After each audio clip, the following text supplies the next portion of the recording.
You know what Brick used to say?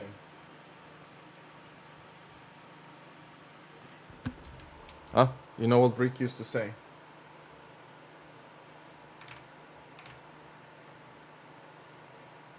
Damn, you must be AFK. Well, is my mic not picking up? So what does Brick say? Knock, knock, bitches! Nah. You need the tone of voice, man. What do you mean? I did it. I did the thing. You know, the Brick tone of voice. Yeah, I'm not doing that. Bruh. You're being a bro, man.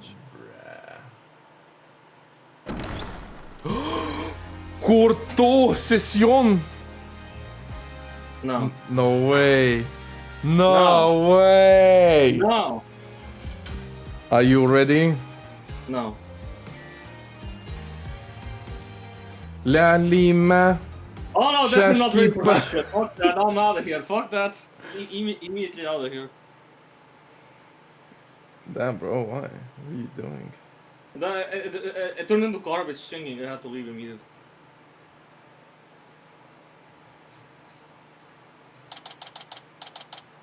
Aparil.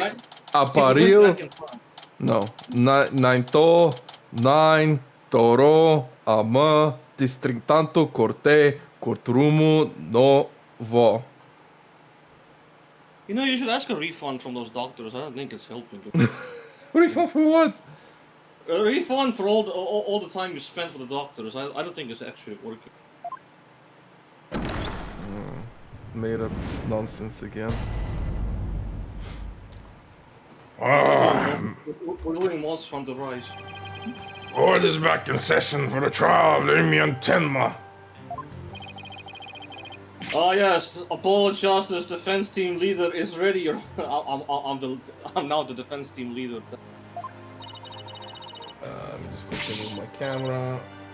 Right down here. Perfect.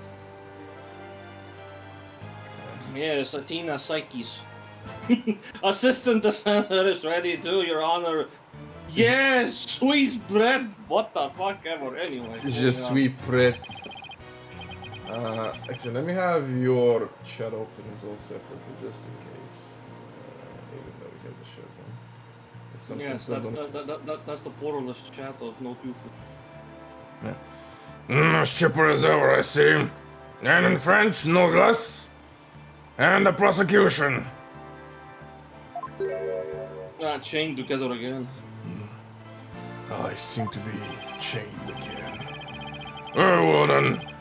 By the way, I asked Detective Fulbright to provide sturdier shackles today. And there will be no more of your funny business this time, Prosecutor Blackwell. Yeah, these are sea presumed stone now, yeah? Yeah.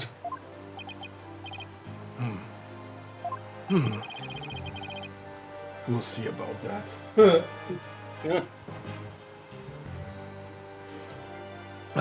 No, your opening statement if you would. Leave a standard procedure for the prosecution to handle it. It's like the judge is really bringing it today. He probably realized how Blackpool played him. That was one mean game of Simon Says. Yeah, his honor has to fight to defend. He's the honor today. Your boldness.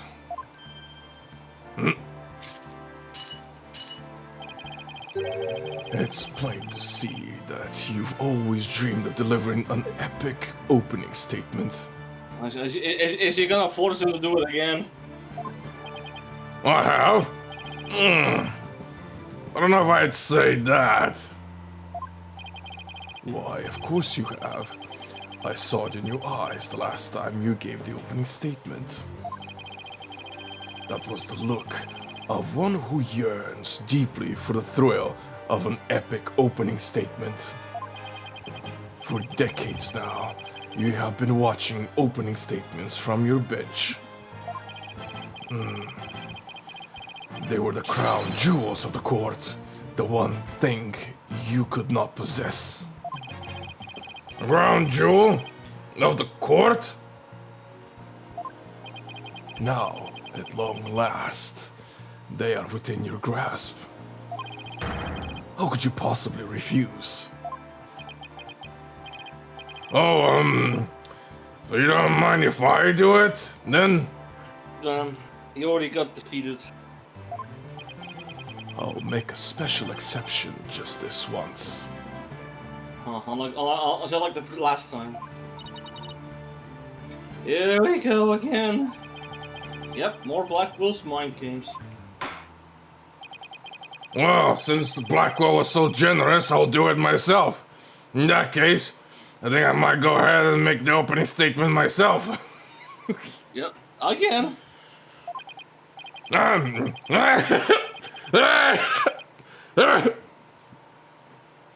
In yesterday's session, we learned the shocking truth that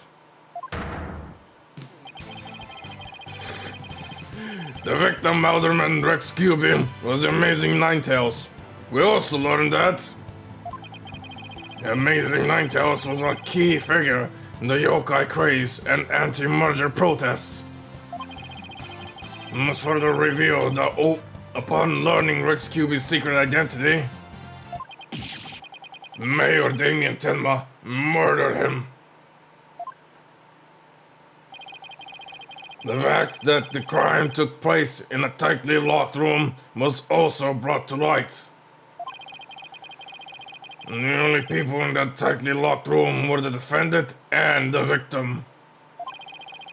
The events proposed the existence of a hypothetical third party, but further investigation revealed no proof of a third party who had escaped that room.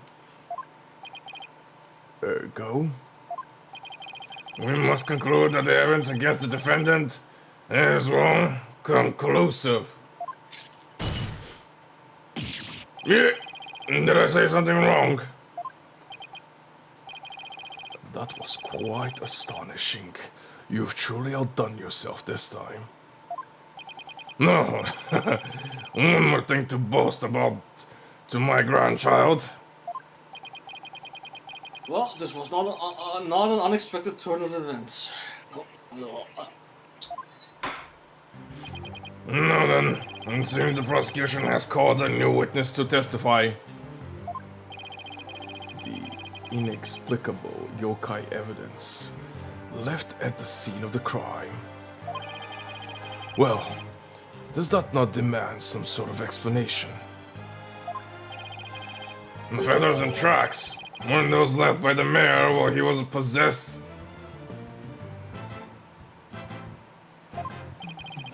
But that was but an act to protect his daughter. Oh! Huh. Yes, of course, I had suspected as much.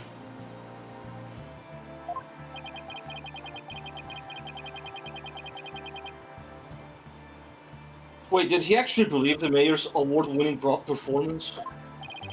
His daughter was the one who planted the yokai evidence.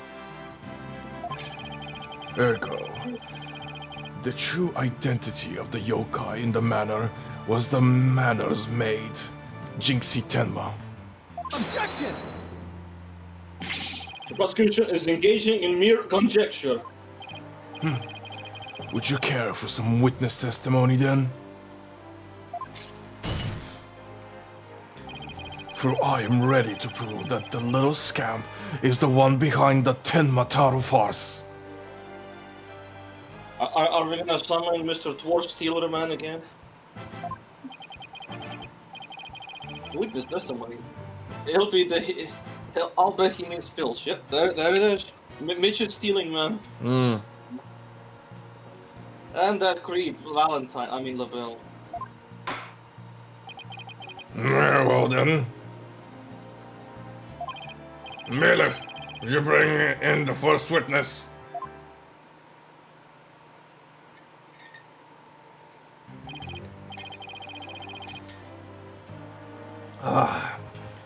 Mr. Filch, you made quite a hasty exit yesterday. See that it doesn't happen again today. Been known for my hasty retreat since I was a kid, but a bit of a trademark of mine. Indeed, you managed to give a total of 5 bailiffs the slip. Damn, 5 of them, huh? Like those amateurs could ever nab me. Yipes! Perhaps we should shackle you by the neck. That will keep you in place. Yipes! No, please. I'm liable to rip my own head off if I start running. Your statement, now. Yes, sir, Mr. Blackhead. Sorry. He may beat a hasty retreat, but there's no escaping Prosecutor Black. Yeah, Blackpool doesn't strike me as the give up easy type. Another Mr. Filch, your testimony, please. Specifically, the true nature of the yokai you saw in the manor shortly after the crime.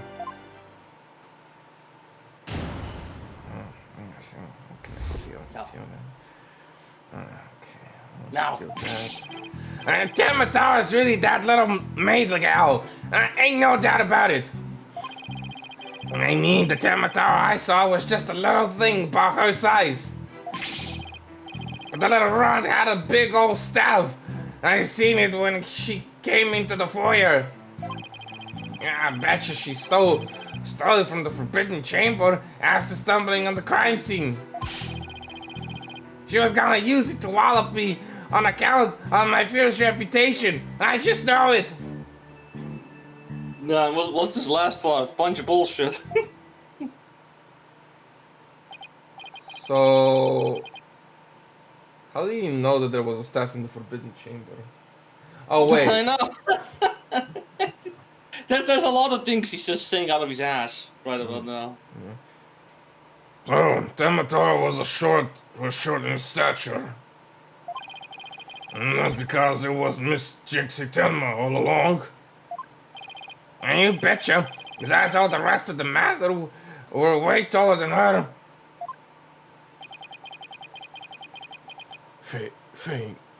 Feigning height is but an easy thing.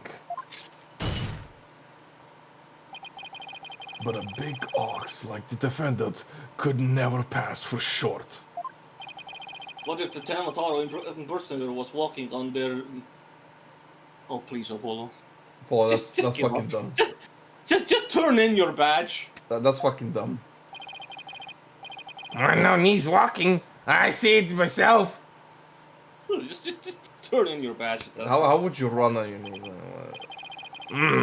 Never else that yokai really was Miss Tenma after all.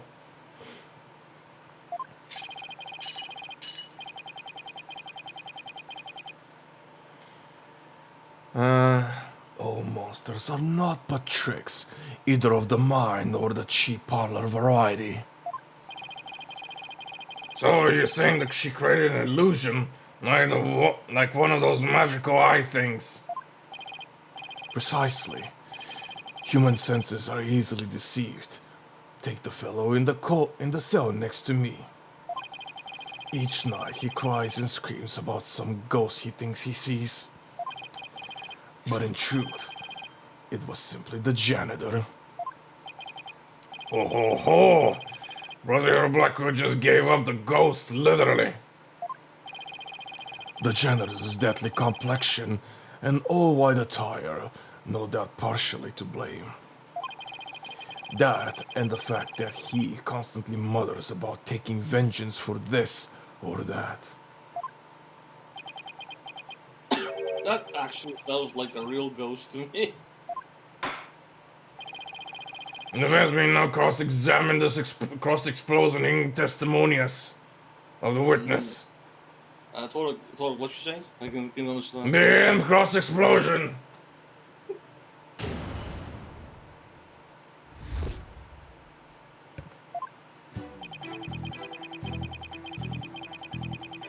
No doubt about it. Hold it. Mr. Filch, you and Mr. Bell mentioned something about a practice yesterday. You denied this so-called lesson was about what you were supposed to say in court. No, you got it all wrong. Then could you tell the court exactly what sort of lesson it was? Oh, it was, what's it again? Apes! Oh, I now remember. Math! You know, numbers and stuff. Completely under Blackmore's control, too. Anyway, that Demeter was that little Miguel. So, what's the difference?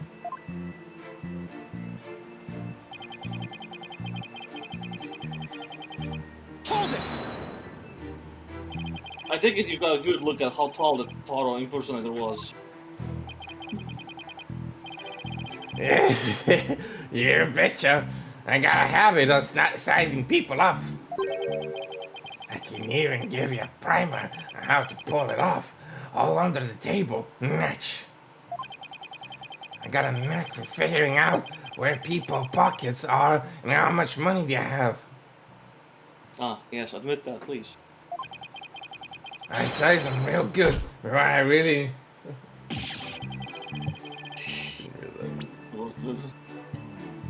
Before I relieve them of their valuables. He just admitted to being a pickpocket right here in court. So, Judge, are you gonna do something about this, or? My gallows still here, so I see no problem. But he just confessed to being a criminal. But my gavel is still here, so nothing stolen. At least nothing valuable. Does the witness hold that this Mataro entered the foyer? That right, I do.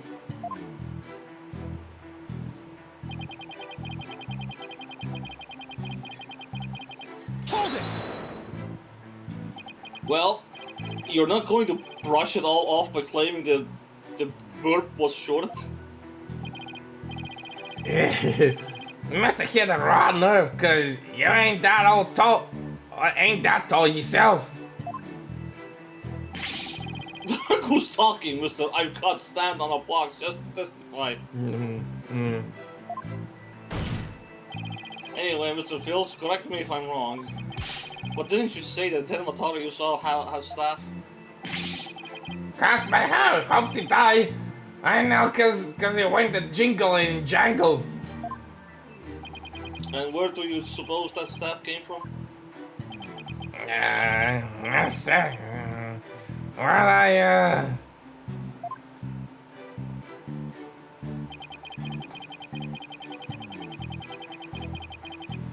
Again, like, you know this why? It's not, that doesn't just raise a red flag on why you know this? Hold it! I suppose you mean to say that Jinxie then entered the Forbidden Chamber to get one.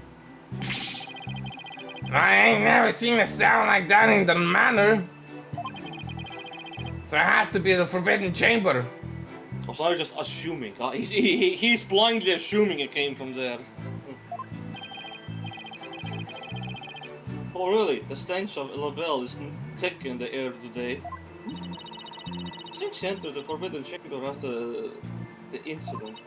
Then she took the staff and tried to cover up her actions by pretending to be Tenmataro. I guess that's what Phils is trying to say. Could she actually have even entered the Forbidden Chamber if she wanted to? There's one thing that I was wondering about. Why did that yokai have a staff in the first place? Well, I've got my hunches about that.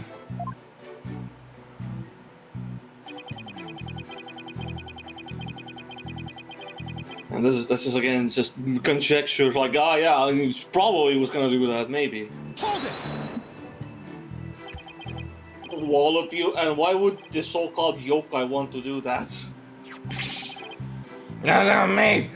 Mate gal never did like me. She always hightails it when they come around, or she sticks these weird papers on my noggin. Nah, just like everyone else. And welcome to the club, I guess. She probably thinks of him as the threaded Tanuki monster of QB Manor or something. We need to put the Shinxis in Tenmataro, but I have no idea how we're gonna do that. All we have to do is prove that it was impossible for Shinxi to turn into a freaking bird, man. And that might be easier than you think. Really? Now's our chance. Our chance to expose the real Taro for all to see. Yeah, let's fucking go. I think it's definitely the third. Is it the third? It's the one with the staff. Yeah. Assuming I can prove that. I think there was a... You might have an evidence where... Yes! The key! The key! She couldn't have opened it because... That key was swallowed by the fucking mayor. She couldn't have possibly gotten into the chamber. For the most part. Otherwise, nothing else that connects to the doors. Objection! That will seem that Taro was in fact not this innocent little girl. Huh? How you figure that? You claim the Tenma Taro you saw had one of those stars from the Forbidden Chamber. But it wouldn't have been impossible for Mr. Tenma to get a hold of one. Can you elaborate, Mr. Justice? The mayor swallowed this key shortly after the murder. He wanted to keep the killer out of the Forbidden Chamber. What's this? This key was deep in the mayor's stomach when when Miss Tenma discovered the crime scene. So you see, it would have been impossible for her to get into the Forbidden Chamber. In short, the Tenma Taro seen holding that staff couldn't have been Jinxie.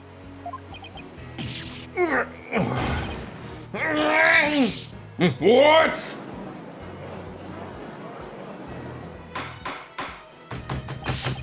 No, but who does the defense believe was impersonating Tenmataro? Our Tenma Taro impersonator is none other than Objection! Mayor Denma's something. Mayor Denma's 8.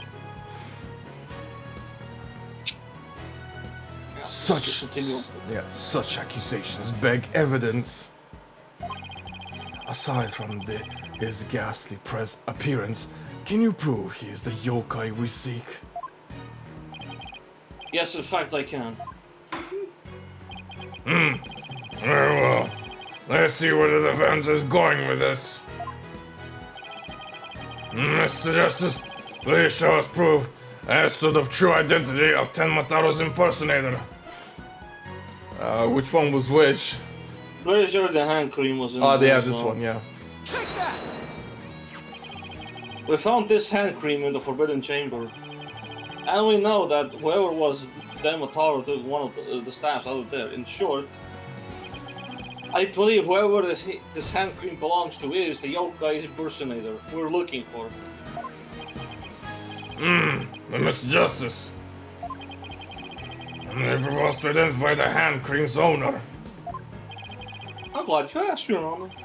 The defense would request a fingerprint analysis on this piece of evidence. It might tell us who it belongs to. Interesting. We expect to find the yokai's prints there. Very well. I hereby call a short recess while we wait for the fingerprint results. No need for that, your boldness. We have the prints of everyone at the manor that day. You called Prosecutor Blackquill? Could anyone be more whipped? Fulbright. Analyze, Fool's right, yeah. Alright, sure. analyze these footprints. You have 3 minutes. Your wish is my command. No, well then. I guess we'll just have to wait right here. Freaking fool, right. Right. It would seem the fingerprint analysis is complete. What do the results show? What in the world? They are Florent Labello prints, aren't they? This is absurd. Investigator Blackwell. I'm not going to like this, am I? Don't tell me. There are 10 Mataro's prints. How did you get prints for the Taro anyway? Fingerprint analysis has revealed that the prints belong to...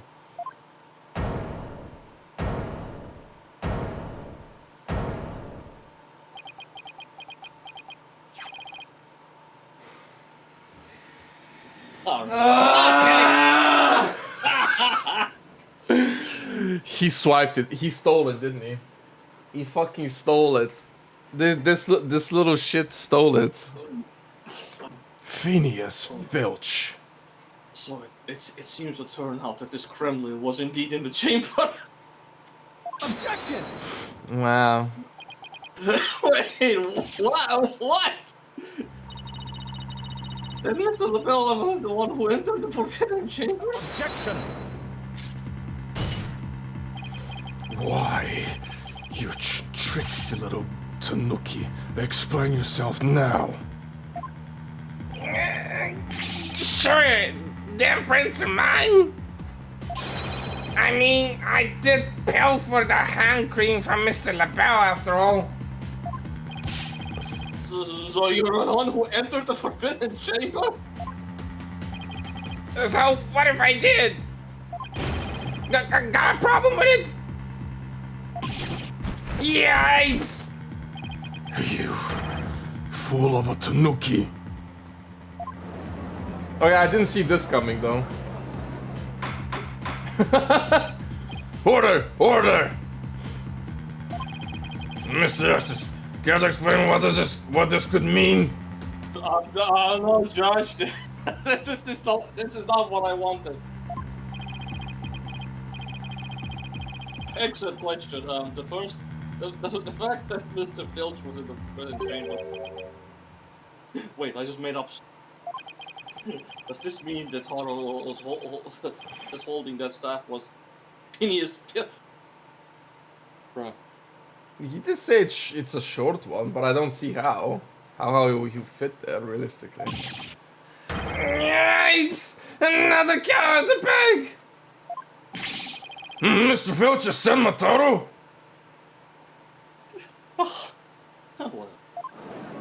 Alright, sure. I don't understand. Does this mean Mr. Filch is the real killer? The witness will explain himself this instant. Begging your pardon, here on the ship, but I was just doing what the alderman told me. He wanted me to be Temataro in the village exorcism ritual.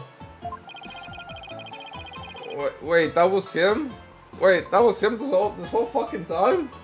Oh, you mean that the event at the Nine Tails Hill Festival? So that was you inside the costume? You know, if... To be fair, I can't tell how tall he is. It's a perspective thing, ain't it? I mean, I guess he does look short here.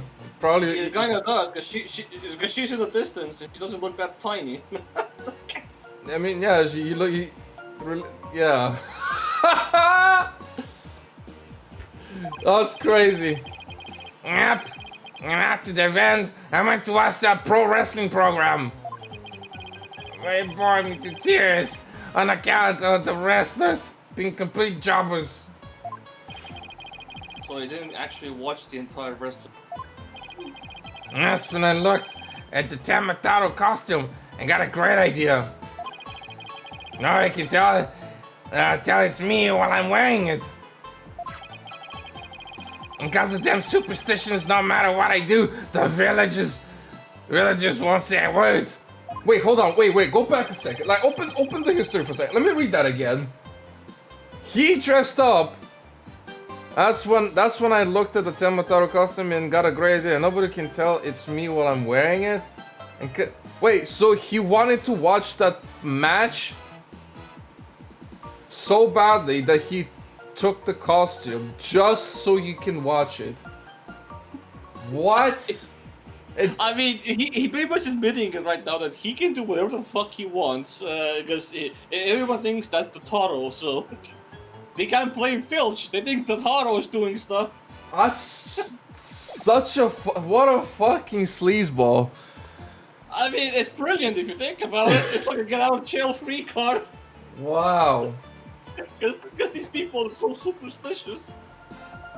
In other words, you use the superstitions to effectively render yourself invisible. Wow. Invisible, I'm not sure about invisible, but yeah, untouchable more like. Yeah. Like, no one dares say a word, you know, because the superstition says that you cannot say or talk about them. Yeah. So he's basically invincible. He basically is, yeah. Why did you want to enter the Forbidden Chamber in the first place? Because of the treasures there. I thought that was my big chance to sneak in and nab it. Treasure.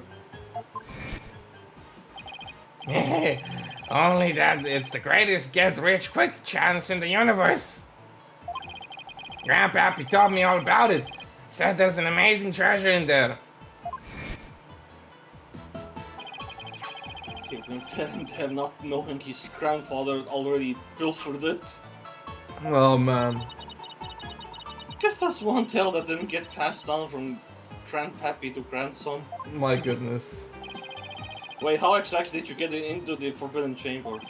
There was a meeting in the Fox Chamber that day. Plus, the mayor swallowed the only key that could open the forbidden door.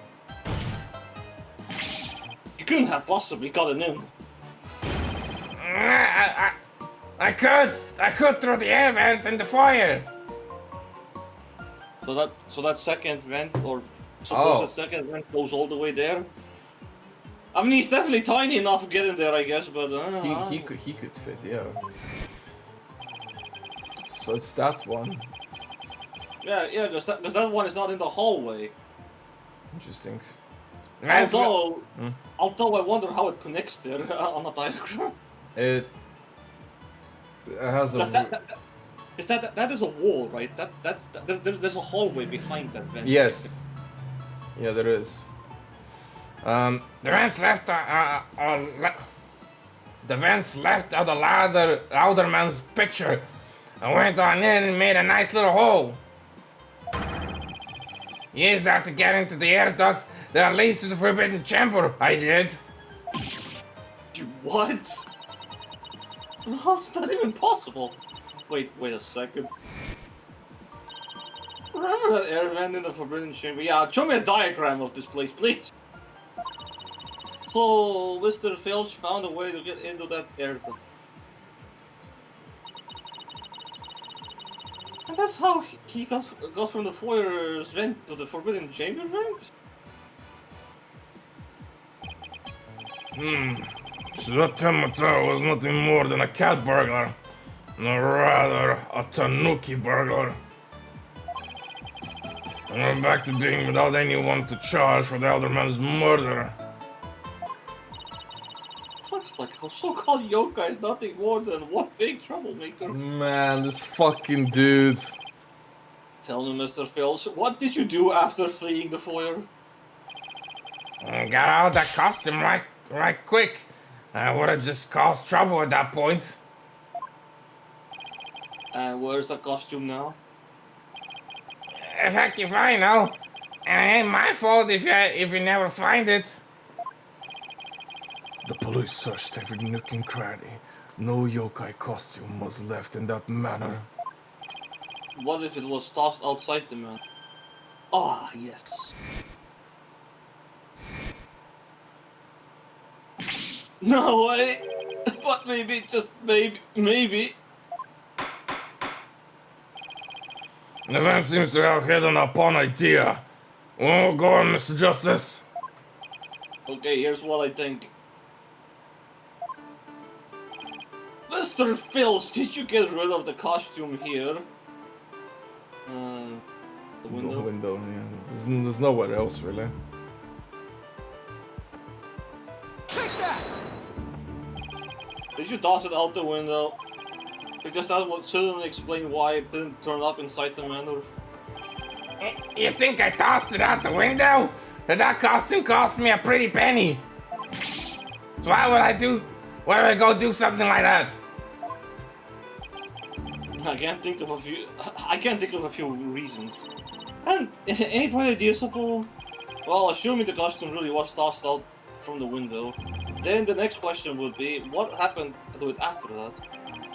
And if I'm right, I might have just the thing to prove what happened to the costume. So, Phineas Filch, I have just the evidence for you.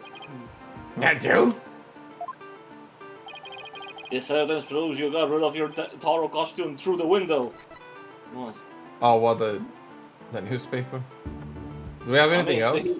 I mean, Apollo himself suggested that, so There has to be. There's nothing else.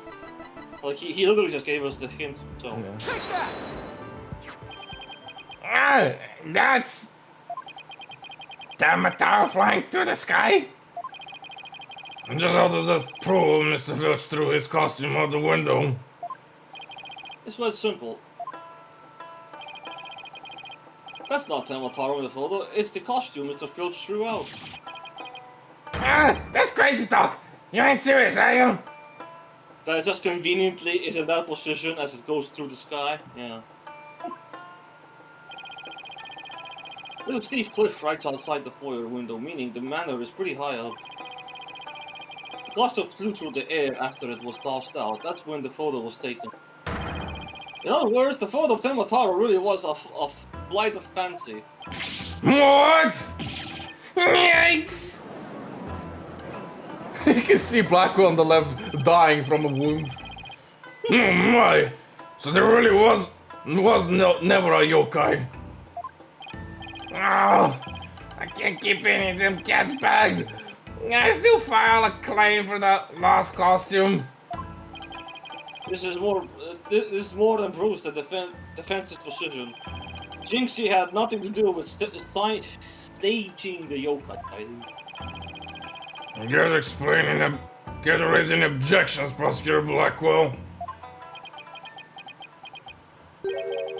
None whatsoever. I'll deal with that tricksy Tanuki after I've dealt with this case. Yikes! we did it. Yeah.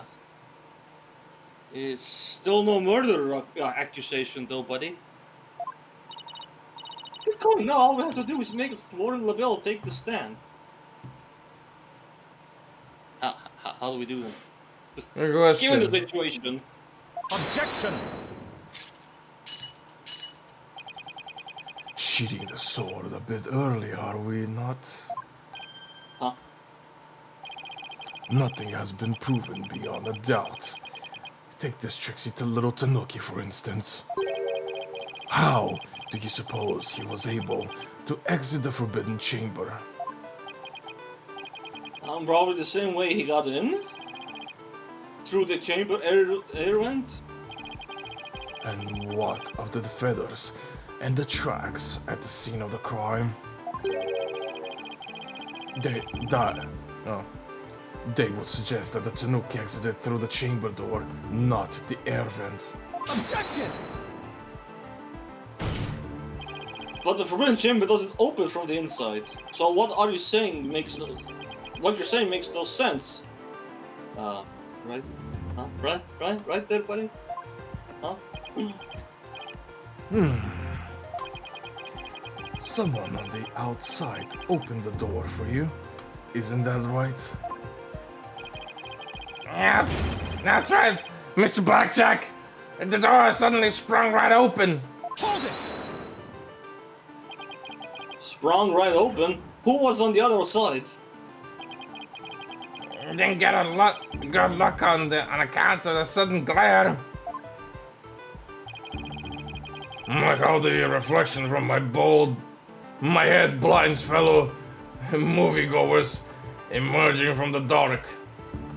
Nice one, Judge. Nice one. That's the self-roast is real, I guess.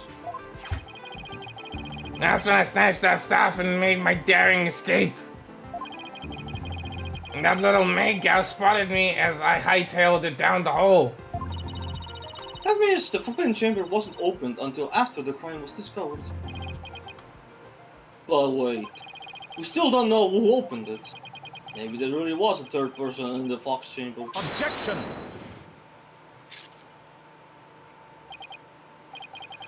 Well, you little Tanuki. When the Forbidden Chamber opened, did you see the accused passed out there? Nope.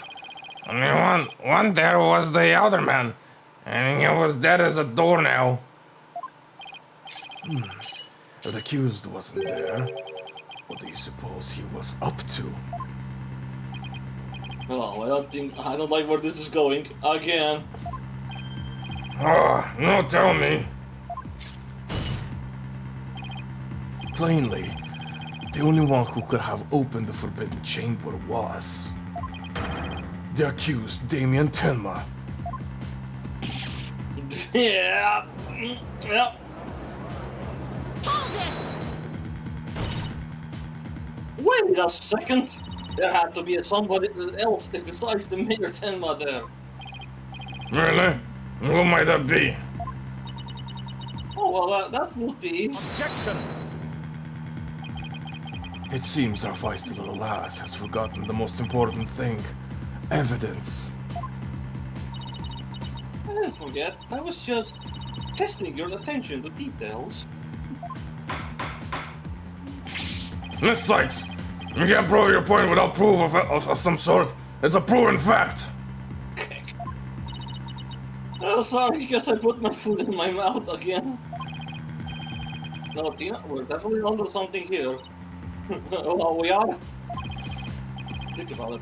If Filch was stuck inside the Forbidden Chamber, one of the alibis we heard about would no longer hold any water. The defense would like to call a new witness to the stand. Someone who knew Mr. Filch was stuck in the Forbidden Chamber. And by virtue of knowing this, he has an alibi that no longer adds up. Not that insufferable. Well, we'll hear what Mr. Justice has to say. Whose alibi no longer adds up? Truces! Truthy. No, Miss May. Oh, you would like to choose me? Why would you pick me? I don't understand. I'm so innocent, can't you see? Guys, is anyone gonna question how this portrait is talking to me? No, no one? Alright. Well, guys, sure! Take that! Why, that's the defendant's aide, Florent LaBelle. He claimed to be in the foyer at the time of the crime. True, but in his alibi, he also claimed Mr. Filch was in the foyer too. However, as we all know now, Mr. Filch was not there with Mr. LaBelle at the time. In short, Mr. LaBelle's alibi has disappeared.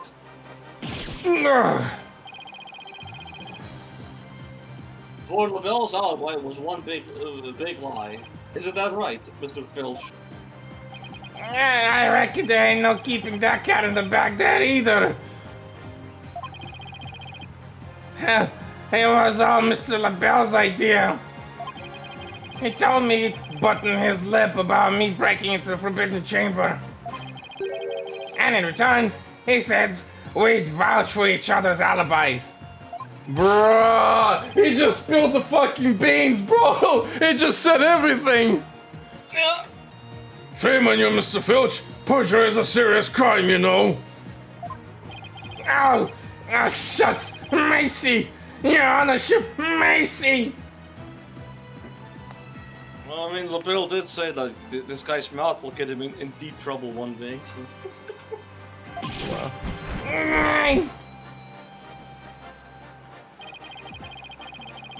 I also assert that the person who opened the Forbidden Chamber for Mr. Filch was none other than Florent LaBelle. After all, his alibi has just been proven to be a complete fabrication. I see. We will take a 20-minute recess. And after which time we will see what Mr. LaBelle has to say for himself. Yes! We're finally going to track that slippery snake under the stand. In the meantime, the prosecution will question Mr. LaBelle about these new allegations.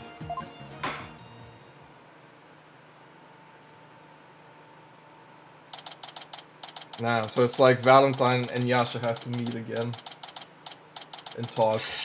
It's gonna go great. We did it, Apollo! We finally tracked Mr. LaBelle into court. Oh, yeah. Hey, why the long face? I can't help but feel I'm missing something important. Plus, Prosecutor Blackwell's bound to mount a counterattack. You only are worrywart, aren't you? I'll be that mystery figure who opened the Forbidden Chamber for Mr. Filch had to have been Florence and LaBelle. I know, but that's not what's bugging me. I wish I could put my finger on it though. At any rate, the big showdown with Mr. LaBelle is up next. So chin up, Apollo.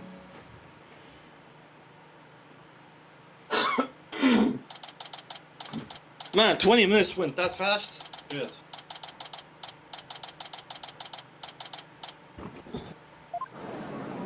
Oh, look at him. He's got Joker. green hair and Joker. Yeah, he's the Joker's there now. When's back to session? The next witness is... What the...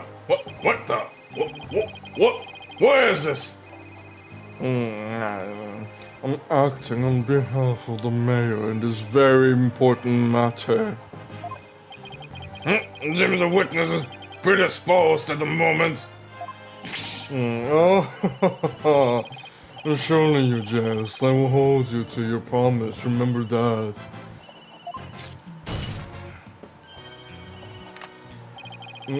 Oh, my deepest apologies. And this is Florent LaBelle, personal heir to the Mayor Tenma, or should I say, the accused. Ouch, like the poor mayor hasn't suffered enough. No, what business do you have with me? I'm a very busy man, so let's make this as brief as possible. Are you a boldness? No, right. Mr. Felch's testimony has revealed a hole in your alibi. And for this reason, you are suspected of having some sort of connection with the case at hand. To think I'd be associated with this entirely lurid affair. Well, I'm not, so may I go now. I have a very important matter to attend to. Very important So matter. anyway, I'm uninvolved, so I will be taking my leave. That's it. Taken by his word, right? Yeah, man. Objection! I don't think so, Mr. LaBelle. Do you realize what a serious crime you've committed? Witness, you're being accused of perjury. This is your chance to clear the air. Fine. The truth is I faked my alibi for a very good reason. The man was obviously the killer, so I created a fake alibi to confuse the matter. You see, as his personal aide, I felt I had to protect him. Sorry. You think this is funny? Without your alibi, you're a suspect too. What were you really doing at the time of the crime? Peasant, how dare you accuse me, one of the Objection! Okay. One of the beautiful people of being... Stop stalling and tell the court what you were really doing at the time of the crime. Silence. Silence!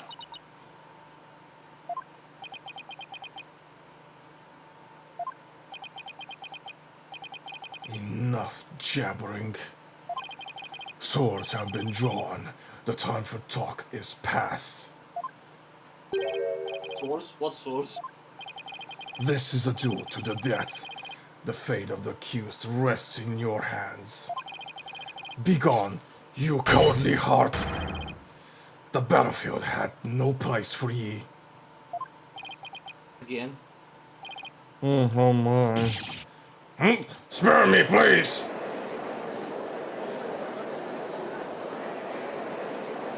Oh, he broke him again? He just broke him again. That's ease. Oh man. Ah, so much for sturdier shackles. I'm being attacked again immediately. Those chains hindered my vow that he that heads would roll on this day. This game's keeping your head on in court a whole new meaning. Will the witness please deliver the accused's death knell? Do you know of what I speak? Oh, most certainly. His goose is already cooked. Time to stick a fork in him. Whatever he has to say can't be good. As I told Prosecutor Blackwell during the recess, I rushed and ran over in the Fox chamber when I heard little Jinx's scream. What? Then, drum roll please. I saw Mayor Tenma opening the forbidden chamber doors. But... There you have it. The mystery man who opened the chamber door as witnessed by one Phineas Filch. It was the accused. There was never any third party. No. Oh, that's not all. I heard something quite startling there at the scene of the crime. Starling sounds bad. The mayor was barely conscious, muttered this. Forgive me, Jinxie, I killed the alderman. That's right. The mayor actually confessed to the murder right then and there.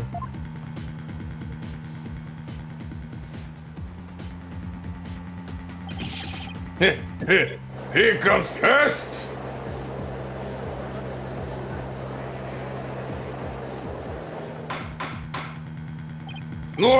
Order in the court! This is quite conclusive testimony if it stands. Just so, and quite astonishing, I might add. I only learned of this fact during the recess. No, I just love surprises, don't you? That's why I saved the best for last. Consider it a gift from me to you. No, I hadn't believe Mr. LaBelle heard the mayor confess. But is this really true? Did Mayor Tenma really confess? It is indeed. During that last recess, I confirmed it with Mayor Tenma's daughter. It will seem Mayor Tenma actually did confess. That testimony is quite favorable to the prosecutions. What was this? Yes, this is LaBelle. As I called earlier about the party reservations. That's right. I'll be calling my little shindig Mayor Tema's Conviction Gala. A splendid time is guaranteed for all but the mayor and his defense. Well, it seems our witness is a very busy man. Let's get right into the testimony. Mr. LaBelle, please tell us what you saw when you came upon the scene of the crime.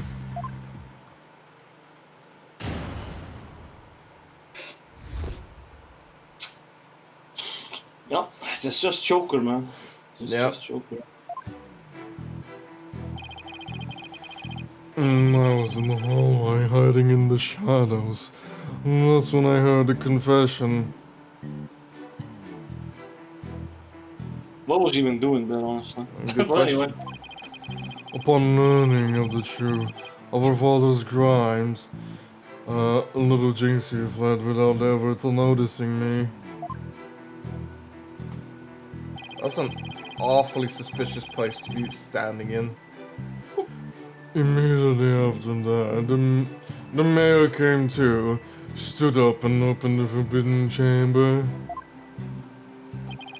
As I ran in terror, the demon emerged from his prison. In shock, I fled down the hallway to my right, to the one with the phone at the end. Wait, that doesn't add up though. huh? Because he would have seen Jinxie there. I must say this is a shocking revelation. Quite unexpected. To think the defendant actually confessed then and there to this crime.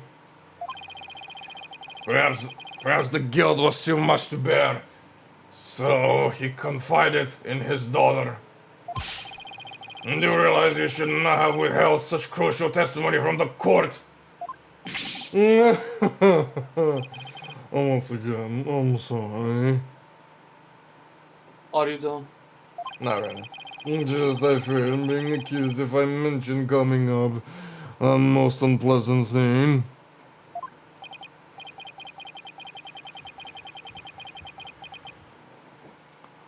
Why did the mayor's confession have to be brought up by this guy? He better do something before the judge declares the mayor's guilty.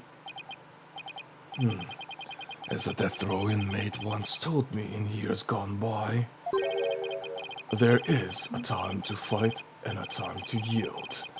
A time to live and a time to die. He's laying it on real thick now. Let's now cross-examine and explore the witness. I'll be right back. I'm gonna grab some water. Oh, I'll explode the witness already. Be right back.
I'm here.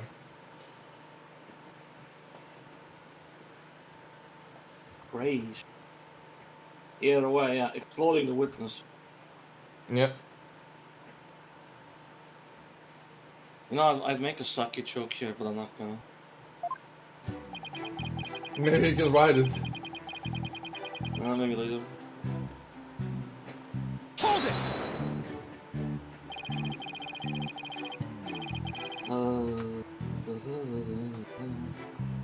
You claim that the mayor confessed to his daughter. Are you sure about that? Peasant, you wouldn't dare ask such a question if you truly understood. True beauty is never wrong. It's not? Question mark? No, you peasant. No, beauty is carved deep in the DNA. That means I'm programmed to always be right, even when I'm wrong. What? So you're always right, even if you're wrong. Well, what's fantasy is he living in? Yeah, man. I'm not following. These exquisite ears like flowers abloom, and these eyes that shine like pearls. This hair like the finest silk, nothing can corrupt the truth they hold. Oh, oh, right. Okay. The witness, you hurry the fuck up and explain this shit already. You know, if only he said that. Specifically, what did Jinxie Tamla do upon hearing the confession?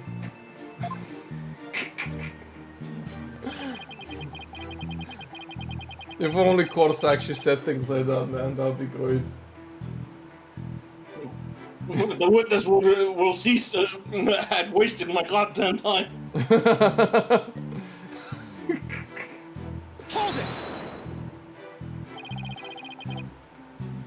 How did Miss Tenma appear to you? Oh, poor little thing seemed positively heartbroken, all teary-eyed and whatnot. I couldn't help but shed a few tears myself after seeing her like that. This guy sure had a good vision of the whole thing, didn't he? From that corner. Yeah, man. He actually sympathized with Jinxie? Tina, please. You believe that, Athena. Don't be so gullible. But I'm Still still new to fucking this series. over the human emotion. Bruh, man. Gee, guys, please. Please, Athena, stop. Maybe because he's the only real monster we've seen so far, in looks and in character. Ain't that a fact? The next thing I did was check my face in the mirror.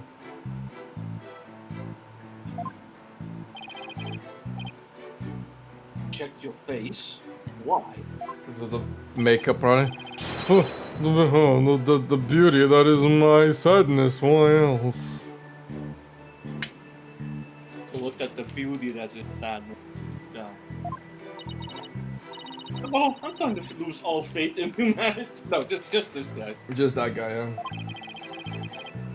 I know the feeling, but hang in there. At least keep faith in our client. Let's keep this moving, shall we? I'm losing my patience. What happened next now? Tell me now!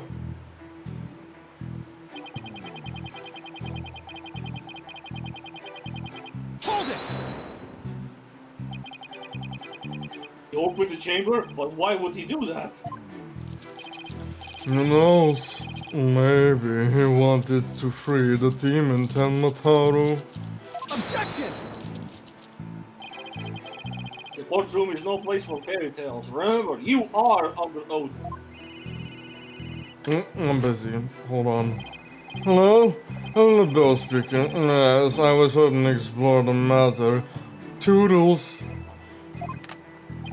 And now then, where were we again? You were going to tell us the real reason why the mayor opened the forbidden chamber. Oh, yes, of course. Yes, hello. This is the bill. Good one, sir. You're an absolute riot. Okay, bye. You were saying? Is he gonna dodge me the third time as well? Her freaking mind. This is a waste of time. He's just going to tell more lies. The witness will refrain from using his cell phones. It's pissing me the fuck off. I'm wasting my time. The witness will focus on the testimony, not his phone, so. No, tell the court what you did. Or what you did after you saw the mayor open the forbidden chamber. After that. As I ran. Oh, yeah. Hold it! What was Mr. Fields like at the time? He was shouting, I can see, I can see. It's the curse of Tenmataru. And then he took off running like a madman. He must have been blinded by the sudden light flooding. Wrong. What? He set eyes upon me. And was thus blinded by my radiant beauty. No, that just tells me that you took your crummy ass chemical and sprayed it in his face again.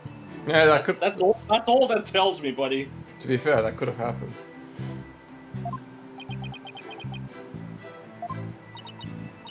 So it was the curse of Laurent Lebels rather than curse of Laurent Lebel rather than Tenmataro. Well, some of her such beauty can be a curse. It's almost criminal. The only thing criminal here is your ceaseless jabbering. Now, get on with your testimony. Forgive me, your darkness. Let's see. Ah, yes. I fled for dear life from Tenmataru and...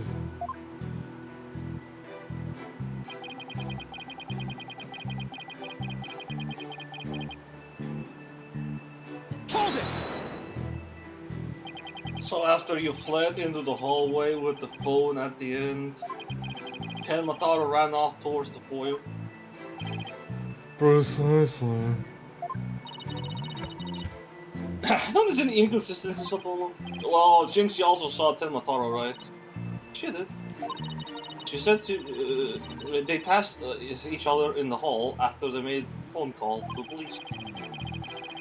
Well, if LaBelle had fled down the hall where that phone is, Jinxie would have seen him when she was returning from making her call. Oh, right. And if she saw him, she would have definitely asked him for help. Right. It just doesn't make any sense. Time to review the evidence. If we don't find some way to poke a hole in his testimony, Mayor Denmark is like good as guilty. It's bad, very bad. We need to find an inconsistency, a mistake, some kind of conflict. It's all over if we can't find a flaw in the prosecution's case. Yes. Find the flaw in Valentine the Joker case. I mean, I said this pretty much at the beginning. Like, he would have passed like Jinxie as well. Would have. I fled down the hallway to my right. That's where Jinxie was. She would have seen him, but she never said anything about that.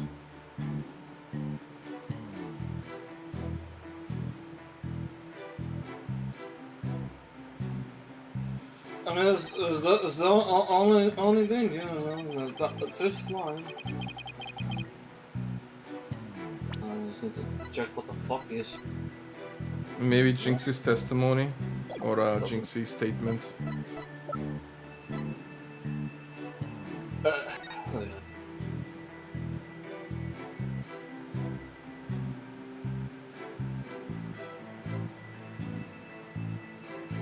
Oh yeah, look, she couldn't call for help because there was no one else in the hall. Well, yay. For the bell, you're lying about having witnessed the events from the hallway.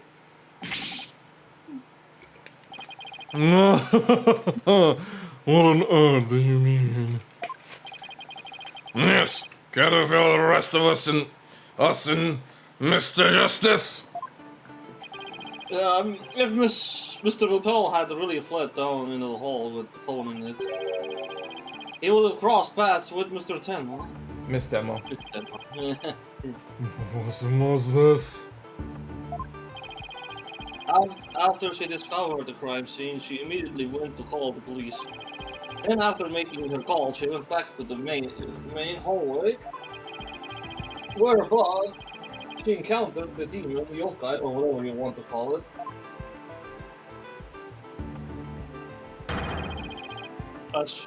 As for me, I call it Furious Finch and Tenma costume. The encounter happened right here where the hallways meet.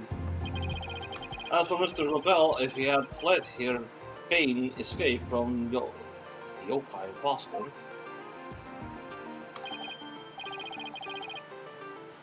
Oh yes, that you would have crossed paths. Right, except Mr. Tenma told us that there was no one else in the hall. Miss Demo.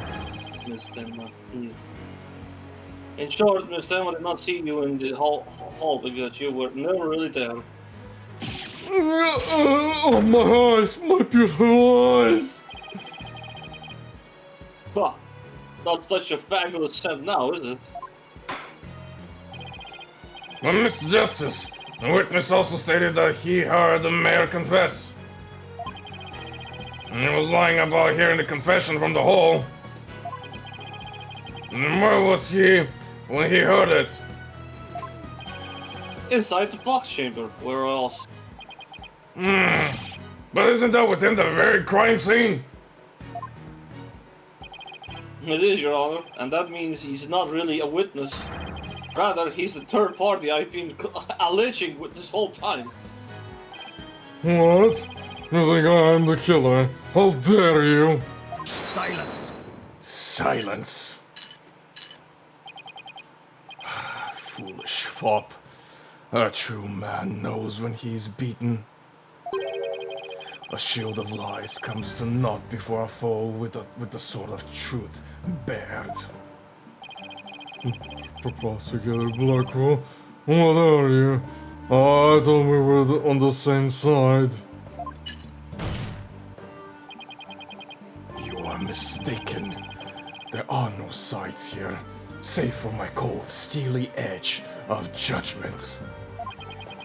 You are alone upon this battlefield, with a naught but your lies in sickly sweet perfume.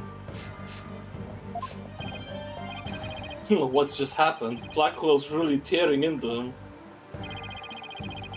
You heard the mayor's confession from inside, did you not? You deviant dandy? For the sole location from which you could have seen and heard the mayor and the tanuki. Without either of them noticing you, were right there in the Fox Chamber. Oh my. Ah, so that's how it's going to be. Fine. I'll come clean then. Seriously? You admit to being there in the Fox Chamber? I do. I did enter the room after the murder. But I was afraid of being falsely accused, so I lied about it. And I feel terrible about lying that. I like that, but it's a verbal cologne I use to protect myself. You better explain yourself, Mr. Lobel. Yes, of course. I was just about to get to that. The witness is skating on thin ice. I remind you that perjury is a very serious crime, which is wasting my time. Now, let's hear your testimony again. This time, without your perfume of lies. Yeah, see, the biggest crime for the judge is time waste. Yes, yes.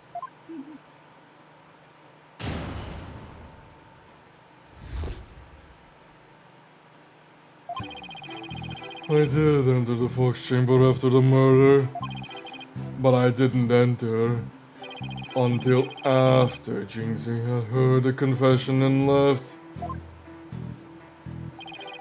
I heard the mayor groan and hid behind the folding screen there. And what I saw there upon up close, it was absolutely horrifying.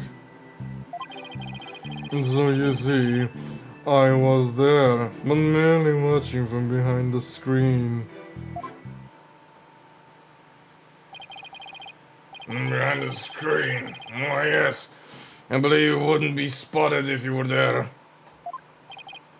Just so you could see everything without being spotted by the victim or the Tanuki Filch. Suffice to say, he was a mere witness to the events, rather than an actual third party. This guy is as slippery as an eel. Apollo, you think he's telling the truth? Well, he was in the Fox Chamber, so at least that much must be true. Events Micro may begin cross-exploding my cross-exploding witness with cross-explosions. A slightly voyeuristic witness. I don't know why I thought you said the defense may now microwave the witness. Begin microwaving to initiate cross-explosion. Yeah, see, if you microwave the wrong thing, it'll explode, right? Yeah, that's the logic. Yeah. Microwave with micro-explosions, the cross-explosion. Yeah, sure. Torek, I'll get right on it. Hold it! Why in the world would you enter that grisly crime scene? Why? Because I was worried sick. Mayor Tenma's suit. It What? was designed personally by me. And I was worried my work of art might get blood on it. Really? That's your concern. Really? Not the At guy. a time like that? That's your worry? God damn. This man clearly has his priorities in order. Okay, let's get this over with, shall we? No, where was I? Ah, yes. So I entered the Fox Chamber almost without thinking.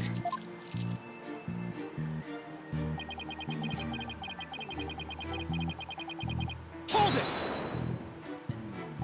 Why didn't you enter right away? And ruin my designer shoes. Another priority. Your shoes. Even now, just thinking about getting blood on my fabulous footwear. What's the fucking difference if you enter an hour later? God damn, man. No difference. That sends chills down my spine, and that's why I hesitated. Objection! That's terrible. A man dying and another injured, and you're worried about your shoes? Silence!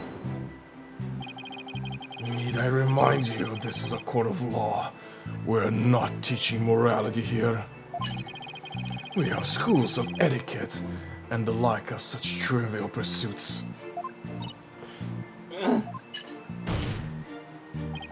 Now, you listen to me, you deceptive dandy. Get to the point and be quick about it. As well, I was there in the Fox Chamber, but I heard. Yeah, okay. I heard that you're about to press me on this matter. Hold it! Wait a second, why did you hide yourself? Oh my, so you do understand. Actually, hold on one second. I have to do this. What's this? I heard somebody calling a press. Nobody can press me. Fulbright, shut the fuck up.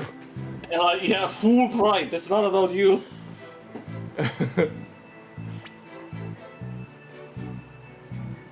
I do understand. By hiding, I was concealing my fabulous beauty, which, for the sake of the universe, is something I should never ever do. And that's what you were thinking, right? I'm sensing a black hole of egocentricity forming around the witness stand. I can see that. We can deliberate his mental process another time. Get on with the testimony now. Well, regarding the murder scene,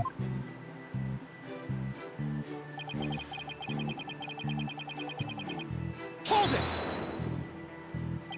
Could you describe the crime scene in a bit more detail? and what exactly would you like details about? Well, what I'd like to ask you about The murder weapon. selling option. Crazy. The feathers and tracks, the forbidden chamber. Ah, The feathers and tracks, forbidden chamber, the murder weapon. Man, all these are viable questions. yeah, we don't really have anything specific to go on of, so. It's not fixed. What do you remember about the Yokai feathers and tracks? They resulted when Tenmataru exited the Forbidden Chamber. He came out in quite a rush, scattering feathers like this way and that. Did you immediately know it was Mr. Filch? I did. And that's why I suggested we cook up our alibis together. And how did those practice sessions go? Oh, they were nearly the death of me. Filchi has to be the worst student ever. He really doesn't think he's done anything wrong, does he? Mr. Justice, do you consider his testimony to be of any importance? Not really. Is it important? Is it important? Well, so I need to think about other options. No, Your Honor, not yet. I'll come back to it later. Alright then. I would just like to add, it was a terribly grisly scene, as I have described.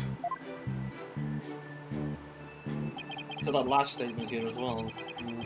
Get that out of the way. Hold it! The mayor had been knocked out by a blow to the head. Could he really have opened the forbidden chamber in that state? Well, it did seem difficult. He was all woozy and stumbling around as he opened it. It was such a heroic effort that I nearly started to cheer him on despite myself. I think the mayor needed medical attention more than a cheerleader. You think he's not telling the truth about being there in that room? Well, I believe he was there. The question is, when did he enter? I mean, did he enter after Jinxie fled? Or was there before the murder? Was he there like before it? If it's the latter, that would change everything. Right. If he was there before the murder, that would make him a suspect. How do you go about proving that? Oh, well, I guess we ask him about what happened there.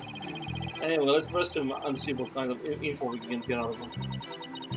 Let's cross our fingers and that he says or reveals something incriminating. There's the fourth one. Hold it!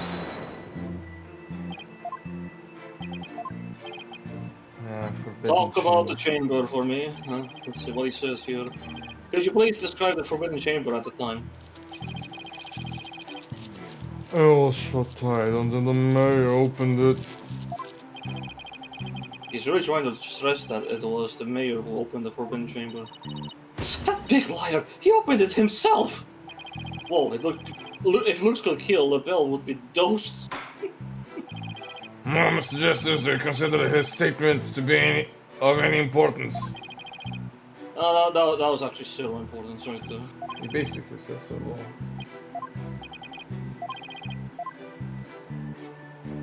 Oh, maybe the murder weapon is gonna be the most incriminating thing here. Well, technically there's... Hold it! Yeah.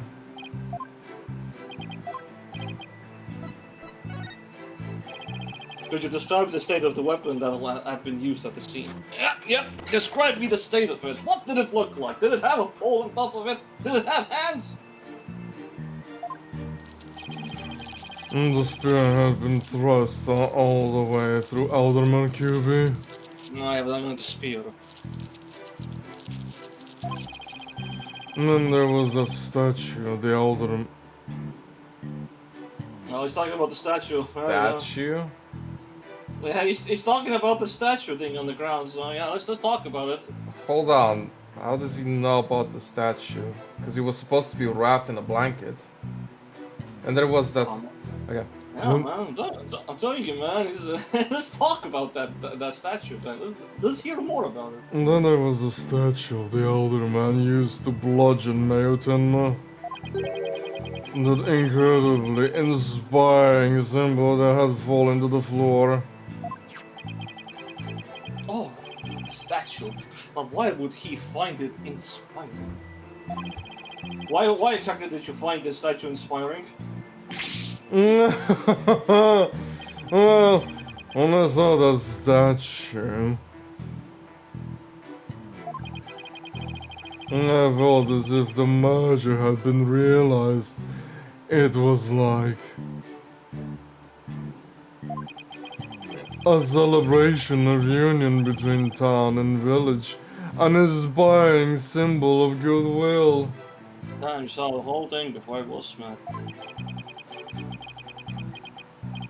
A broken statue next to a bloody corpse. Real, it's fine. No, Mr. Justice, you consider this statement to be of any importance. Oh, yes. That's more important than the other facts. I believe that to be extremely important. I request that it be added to the testimony. So, A statue had fallen to the floor. It was a token of goodwill celebrating the municipal merger. Hold it! A token of goodwill. Are you referring to the Fox team in Smash? Yes, the statue of the Alderman allegedly used to strike back at Mayor Tenma. The mayor trampled down the municipal goodwill only to be clobbered by its symbol. It's quite ironic, don't you think? And that's when that symbol of goodwill was transformed into a symbol of conflict. So anyway, I mean, we just present the statue, I think, at this point, really. okay, nothing else to do. Objection! Your lies have finally betrayed you, Mr. LaBelle. Not possibly, could you mean? You said that this statue was like a celebration of union between between town and village. Is that correct? It is indeed, but what of it? The two yokai are joining hands in goodwill. As if they were celebrating the municipal merger.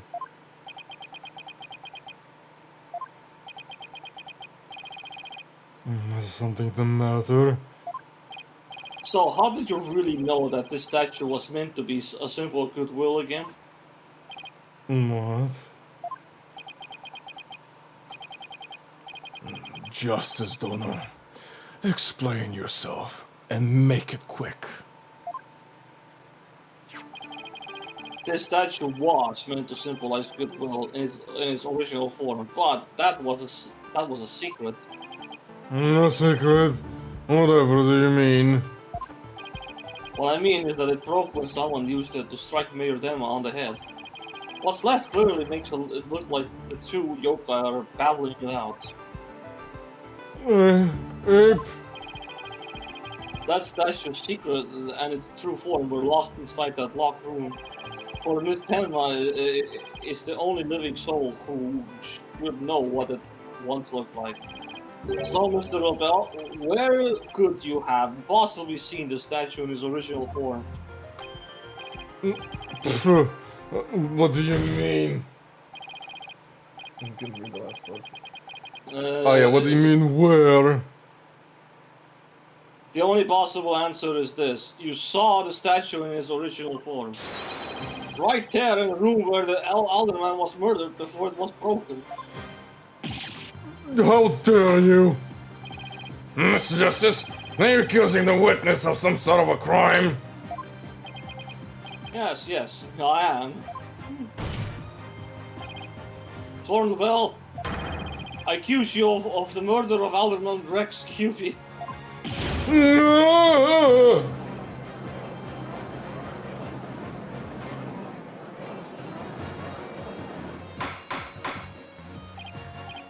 Order! Order! Mr. LaBelle, you've been accused of murder. Do you have anything to say in your defense?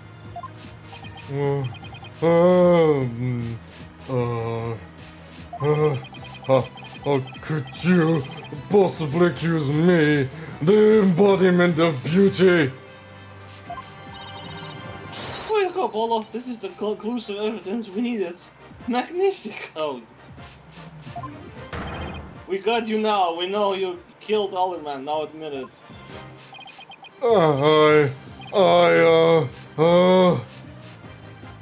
Silence.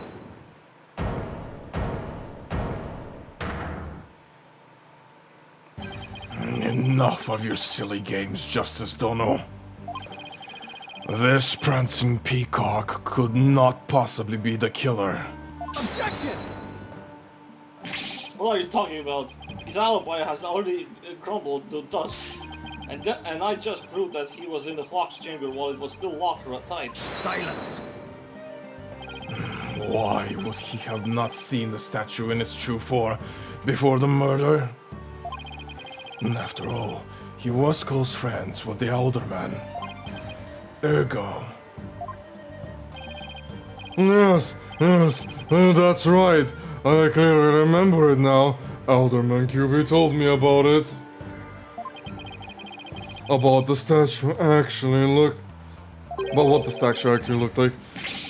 I mean, he was a good friend of mine. Objection! Yeah, right. He won't show you a secret gift just like that. Silence.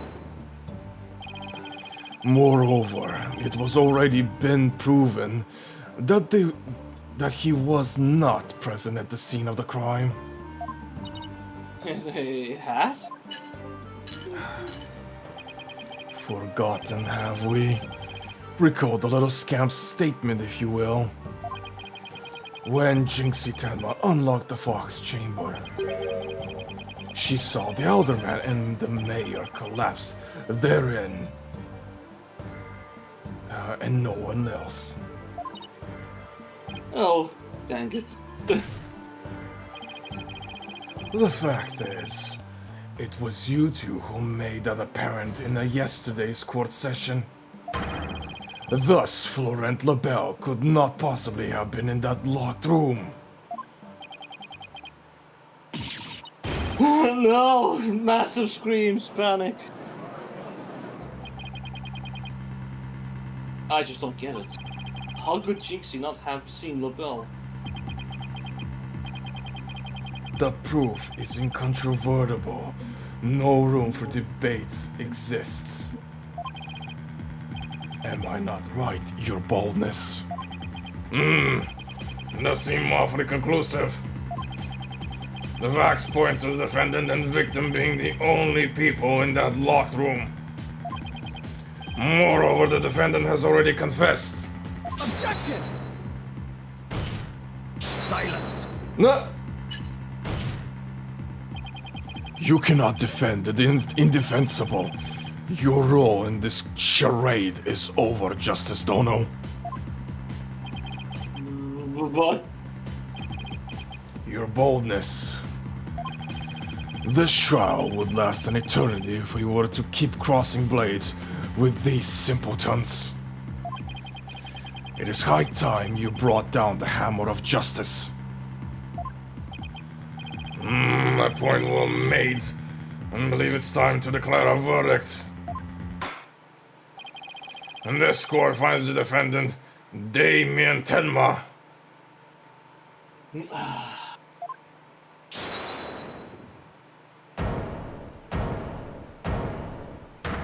Here we go again.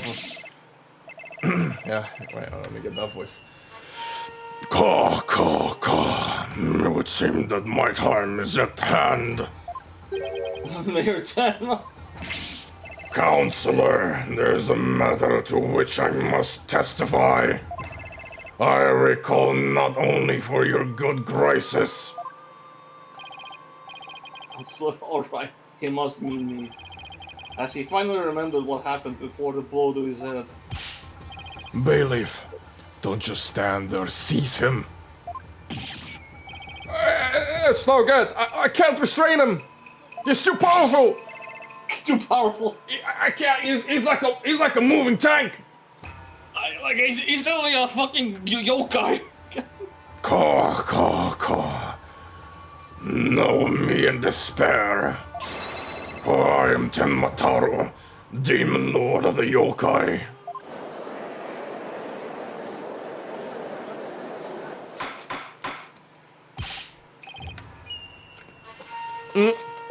Justice, do something. Mr. Justice, do something about this. This is ridiculous. This is your defendant. Am I responsible for court security?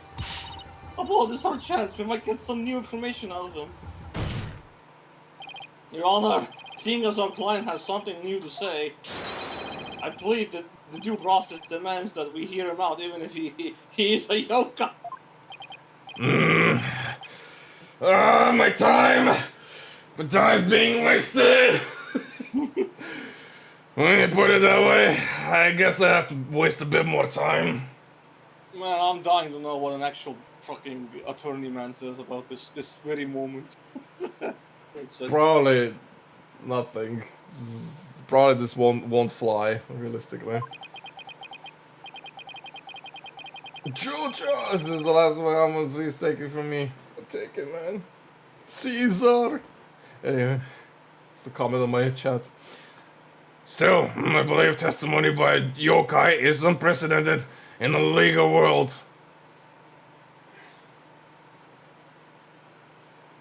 JoJo fan, hello. I am a big JoJo fan indeed. And welcome, man. Welcome to the Wang Gang. No the wangs here. Just old men. The Wang Gang. Anyway. Unprecedented in absurdity, more like. Alright then, Mr. Damien Tenma. Or should I say, Mr. Tenmataru? Your testimony, please. I shall now speak of recollections most real, courtesy of my host Damien Tenma. Heed these words, mortals, for hear them but once you shall. Caw, caw, caw.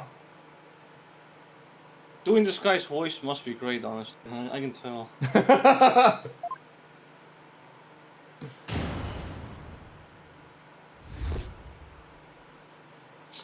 Yeah, here we go. Here it comes.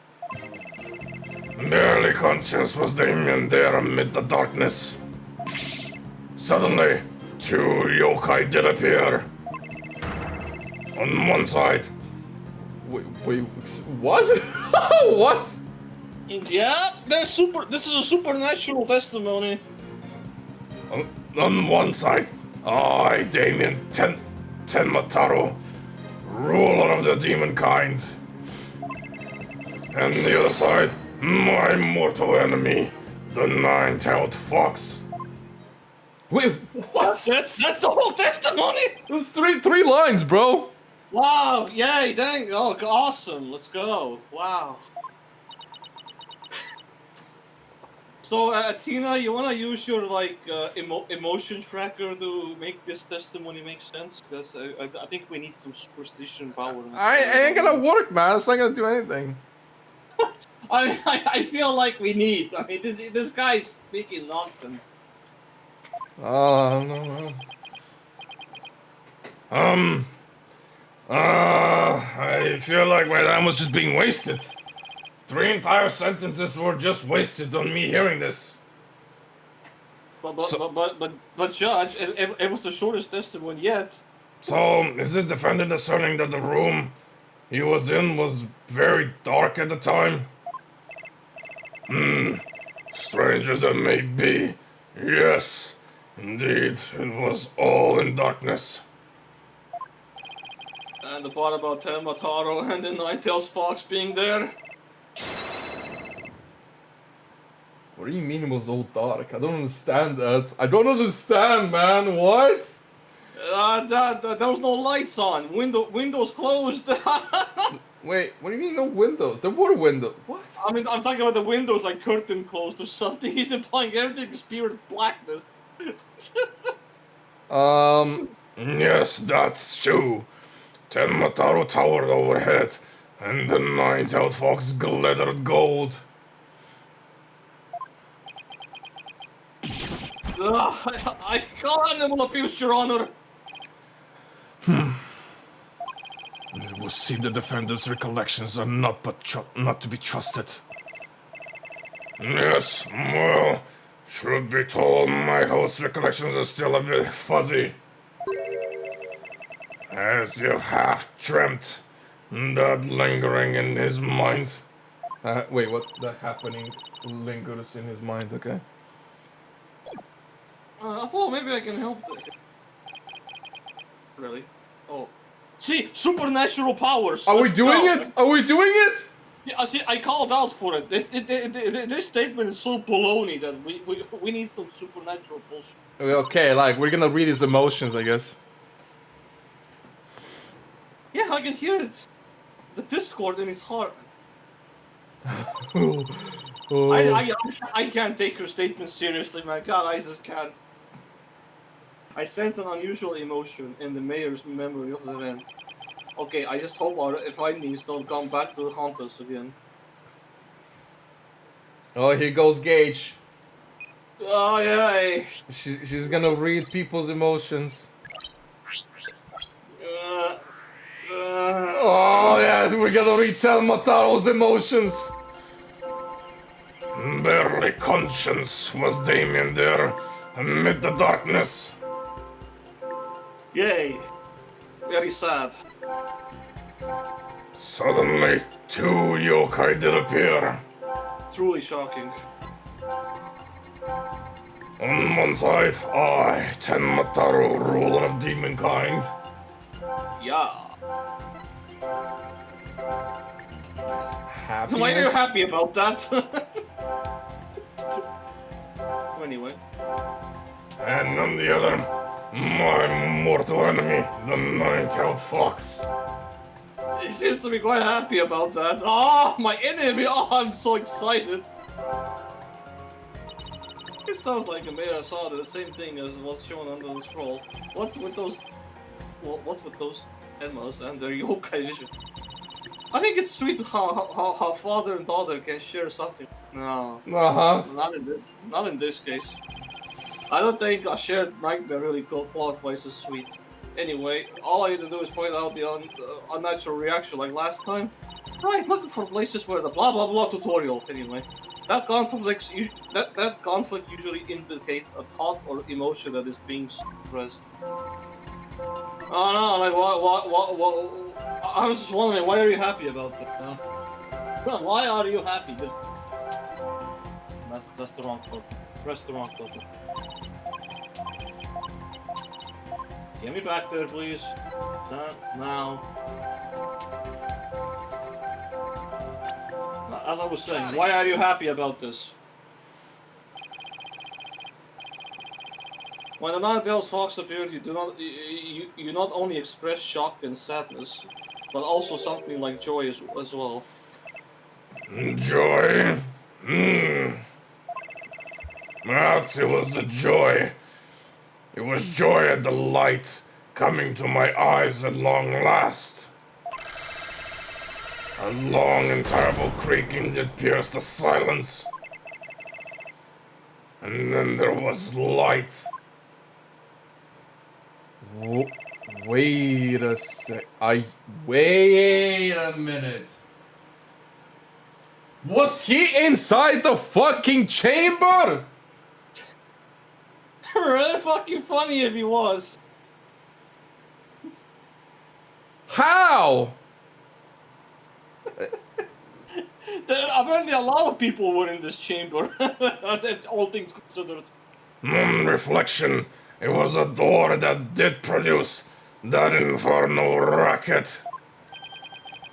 A creaking door. Oh, you must be talking about the forbidden chamber door. It doesn't make a lot. It does make a lot of noise. So this means the forbidden chamber really was open. But what about the sudden light he described? I think I know. He mentioned darkness and then Mataru towering overhead. Maybe the mayor wasn't really in the fox chamber at the time of the crime. Mr. Mayor, did the darkness that you were in happen to be here? The forbidden fucking chamber, bro. What? He wasn't there. It was just chilling. Apparently a lot of people were in here. Filch was in here, he was in here. LaBelle, probably. And Filch's granddad was in here. Who else was in here? Forbidden my ass. Everyone was there. Take that! The forbidden chamber. Was it not the fox chamber where the murder did occur? Yes, but it all makes sense if you were in the forbidden chamber. That terrible creaking sound was probably the forbidden chamber's door opening. And the towering Tenmataro you saw, most likely the forbidden chamber statue. Oh, yes, that would explain it. The darkness and the staff in the demon's grasp.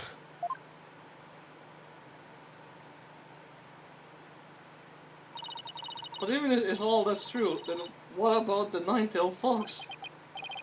Maybe he was seeing things, just like Chinxi and her imaginary yokai.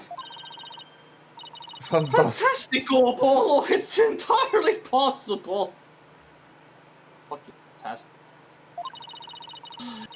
In a groggy dream-like state, people can misremember things and events. Misremember, you say? Let me think. I do believe I remember now. That was not the nine-tailed fox. It was an amazing nine-tails. What? The amazing nine-tails? Of course, this is but a dream, I thought. Now, however, I most clearly do recall it. 'Twas the amazing Ninetales who did open the forbidden chamber door. 60. 60%. Not even 50. I'm sorry I asked. It's an amazing Ninetales, but that was the victim, Alderman QB, right? Yeah, why was he open the forbidden chamber? Wasn't he trying to steal? Never mind that, this is completely new information. Let me enter it and run an update. Okay, we've seen that. Still dead! Amid the darkness, a mighty statue of Tenmataru loomed overhead. Yay. Suddenly the door did open, and a shaft of light did pierce the gloom.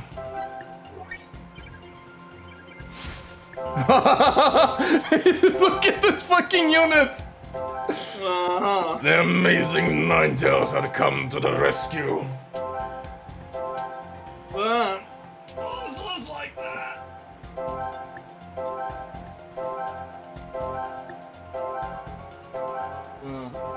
Nails come after this. What do you suppose the Amazing Ninetales was up to? Good question. Because he had been trying to free the mayor from the Forbidden Chamber. But why help an enemy like that? Wasn't he opposed to the mayor's merger plan? Well, at least now we know why the room suddenly lit up. Must have been a huge relief for the mayor. I mean, just thinking about being trapped in that pitch black room freaks me out. Alright. What craziness do we have? This. So that's fine. Sadness here. Shock is fine. Suddenly the door is open. But that's interesting. Wait, hold on. So there's no sadness here, or fear. No, he's just satisfied that the door was opened and maybe surprised at the same time. I don't know. That's fun. And here he's sad and shocked and happy about this encounter. Shocked and happy makes sense. Fear or sadness doesn't make sense right after not having it.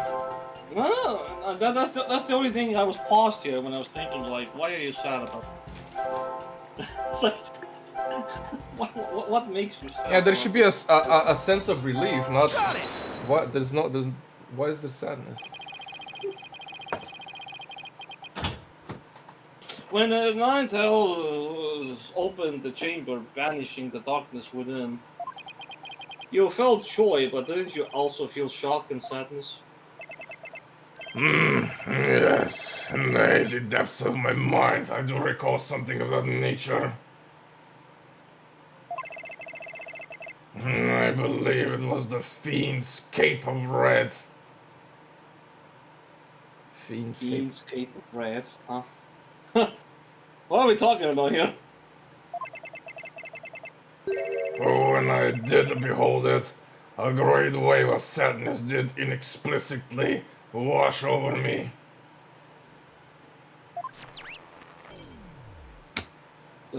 Only 20. A Cape of Red.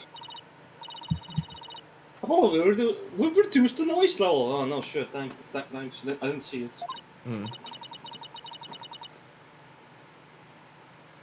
But there's still a little left.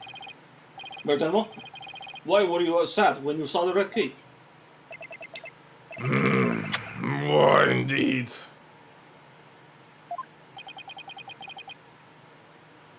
Now, what could it possibly mean? Oh, yeah, no, it's still his memory's still spotty. Let's dig more deeper into it. I know because his latest recollection contradicts the evidence. Yeah, it's one of those contradictions that slaps you right across the face. Something this obvious could arise. When someone is trying to force a fuzzy memory into definitive shape. Apollo, I know what you have to do. You need to present evidence that contradicts the image you see. Oh, yes, my favorite. I'm good at that part. Lay it on me. Okay. Also, it's basically the same as the usual cross-explosion process. Yes. What's Okay, this? time to review Cross emotional explosion? We're gonna explode emotions? You're gonna explode the culprit emotionally. No, reviewing the evidence. Cape of Red. Barely Very conscious. conscious of the day in the burning chamber. Amidst the darkness, mighty statue that no revered. Suddenly the door did open, and the shaft of the priest flew in. And The amazing Ninetales have come to the rescue. so you're telling me, this man had a red cape on him, huh? There's no red cape though. What? What red cape, man? What do you mean? Yeah, like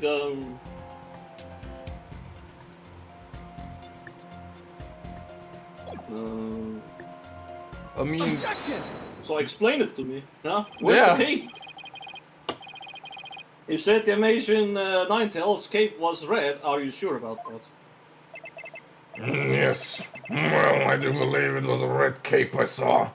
But Mayor Denma, does this cape look red to you? What cape though? Are we talking about the Ninetales on his back? I guess, yeah. oh, that certainly does not look red. Not even scarlet or crimson either. Nevertheless, upon my liberation, something red did fill my as yet hazy field of view. Okay. as yet hazy field of view. Probably because you got clobbered. Probably. I think I know what it is. It must have been blood, bro. Had to be blood. Don't you just got clobbered. And I thought to myself, Amazing Ninetales is arrayed in a cape of red. So you mistook that red for something for that. So you mistook that red something for his cape, huh? Apparently so. And remembering it now brings a great sadness upon me. So the red something probably wasn't a cape after all. Maybe that great sadness he mentioned is what's interfering with his memory. Well, he would have seen the fox chamber behind the Amazing Ninetales. What red object could have been seen there that would have been that shocking? Oh, I know. Could it have been? Mr. Mayor, was the red thing you saw this? Something red, huh? What's in this room? Nothing. What, the blood on the ground? No. I mean, what's red? It's not the blood of this thing. It's not even cloth.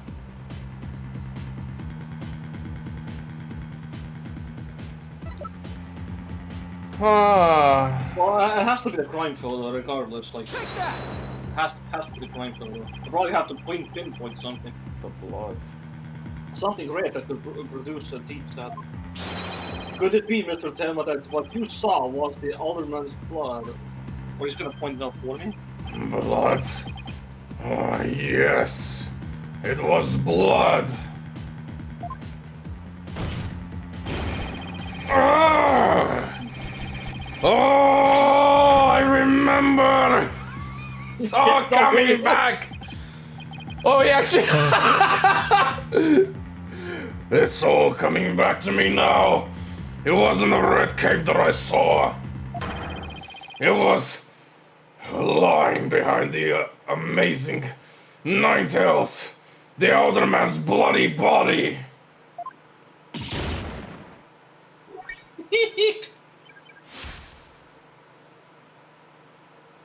Damn. 2 cubies. Hmm. Interesting. Ha!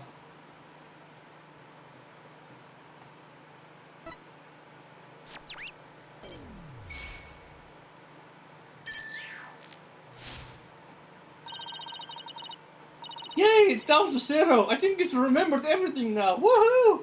Huh? Did someone say 0? No. No one said 0. Go back to your corner. Does this mean the Amazing Ninetales killed the Alderman Cuby? The Alderman was the Amazing Ninetales, so how exactly would that work? Hey, I asked you first. So, Mr. Jester, are you done wasting time? This entire time I've just been sitting here watching you do the shenanigans. You sure you sure know how to make a complicated matter even more complicated? You have anything to say for yourself? Well, yeah, but see, at the time of the crime, our client was in the Forbidden Chamber. Moreover, Silence! Boy, don't you think this strange? This little scamp has already confirmed her father to be in the Fox Chamber. But she said not about seeing the amazing Ninetales there. You just had to bring it up, didn't you? Jinxie didn't see LaBelle there either. It's so weird. Who really was in that room then? Would the defense care to share any theories in with the court? And explain the inconsistency between the defendant's testimony and his daughter? It's gotta be explainable. I have no other option. If I say no, I'm fucked. As of course I can explain it, because if I don't, we're in serious trouble. Not with more of your bluffs and fairy tales, I trust. Fair warning, Justice Dono. I shall have your head if you fail to explain this. Oh, great! What about a good old-fashioned penalty? Well, Mr. Justice, let's see if you have a head worth keeping on your shoulders. First of all, Mr. LaBelle was definitely in the Fox Chamber while it was locked. We also know that Mayor Denma was in the Forbidden Chamber based on his testimony. These two facts are crucial to my explanation. So let us consider the following question. If the facts point to Florent LaBelle and the victim being dead at the scene, why did Jinxie Tenma see the victim and her father, Mayor Denma? A very good question indeed, and I hope you explain it quickly. I suppose you have an answer for us, right? Like, immediately! Sadly, you would be supposing wrong. Wait, why? Wait, go back. History? Oh. You're supposing I suppose you have an answer for us. Oh, okay, yeah. Right, okay. Yeah, I'm gonna lose my head now. It's over, man. I can't get an immediate answer. You think she could have mistaken LaBelle for the mayor? Well, if she did, then the question is, why did she do that?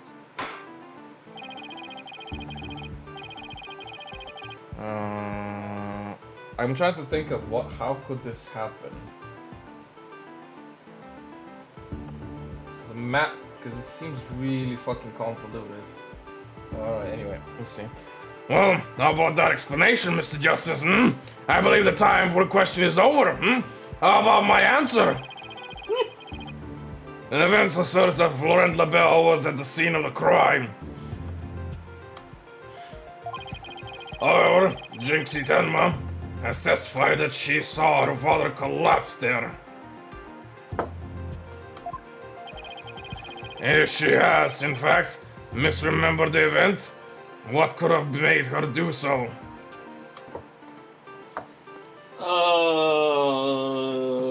She got, yeah, right. Let's read this. So Jinxie was confused. LaBelle was disguised as Tenma. She got the rooms mixed up. Okay. No. I'm immediately thinking about the second one, because this last one is stupid.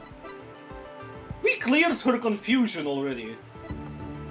So I think it's just that. Like, Process of elimination. Yeah, it has to be that.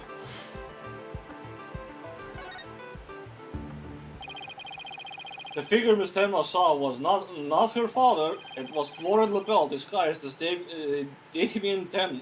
Disguised as Damien. Silence.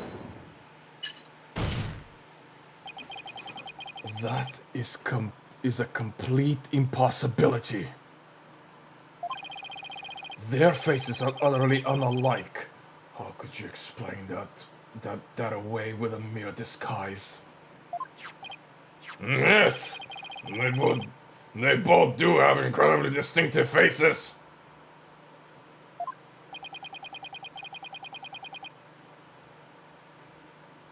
Maybe the disguise completely hid his face. No. I think Jinxie would have mentioned it if she couldn't see her father's face. Trying to think. How is that possible? And if it was that sort of disguise, wouldn't she have removed it? Oh, right. You're swords are as dull as your mind, Justice Dono. Shall I show you what a truly sharp blade is capable of? I think I'll pass. I died.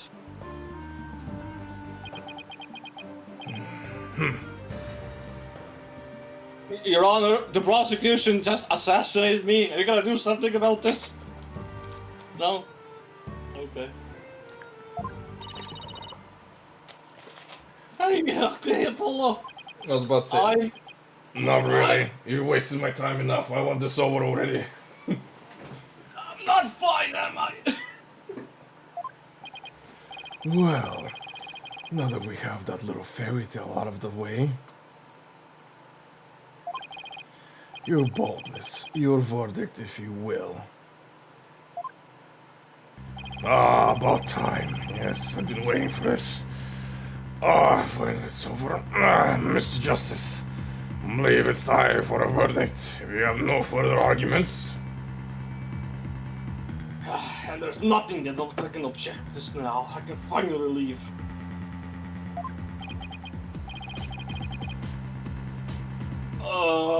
What's even left for me to do? Apollo, remember what Mr. Wright always says. When you're stuck in a tight spot, turn the case upside... turn it upside down, just flip it. Turn it upside down? He does say that, doesn't he? But I don't quite see how it applies here. Still, Oh, dude! I think we're gonna do my favorite mechanic in the game soon. It's either here right now or it's gonna be really soon. No. Rather than Jinxie to remove the disguise, maybe she could have removed it. And rather rather than Jinxie didn't remove the disguise, maybe she couldn't remove it. And rather than she didn't tell anyone about the disguise, maybe it was she couldn't talk about it. A wrestler's mask is more precious than his own life. He'd never unmask himself in front of others. You don't say. But there are matches where wrestlers battle for the right to remove each other's masks. To have your mask torn off is the worst humiliation a wrestler could suffer. That's why their masks are more important to them than life itself. And what about the fact that it was the amazing Ninetales who opened the door? A mask that can't be removed in front of others. Can these facts turn things around?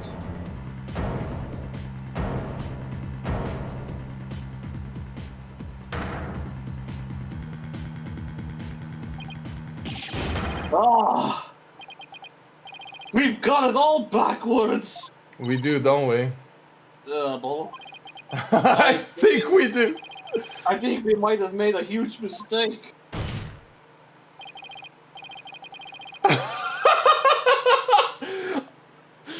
I think you're gonna see the biggest plot twist here ever in your life. Get ready. Your boldness. That's gonna be my life. I see no need to further indulge them in their silly little farce. Honestly, anything can be a plot twist for me at this point, because this case has gone off the wacko cuckoo. There's nothing but random theories and yokai superstition. Nothing can surprise me at this point. The defense has no proof. They never did, and they never will. Look, it's already a random-ass plot twist to say that Mayor Denma was in the box. What else? What else? Oh, I guess better, man. And then it seems I must announce my verdict. I do have proof that I just came up with. Do you now? Alright, but this better be good, Mr. Justice. You wasted so much time. I'm mad as hell. Explode everything from me, yes. We can solve the remaining riddles by turning all our assumptions upside down. Why Jinxie Tenma mistook Mr. LaBelle for her father. Why she didn't remove the costume or tell anyone about it in the first place. The riddles are inextricably linked to Mayor Tenma's secret identity. A shocking secret identity that will turn the entire premise of this case upside down. Only one punishment for me stalling for more time. This piece of evidence clearly reveals that Tenma's secret identity. I mean, give me that. There you go. What an absolute claptrap.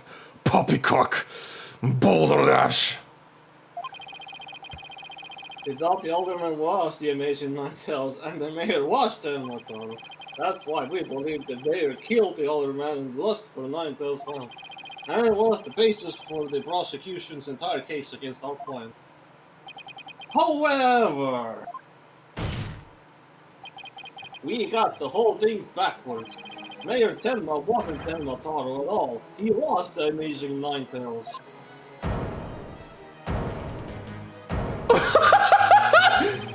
What's this?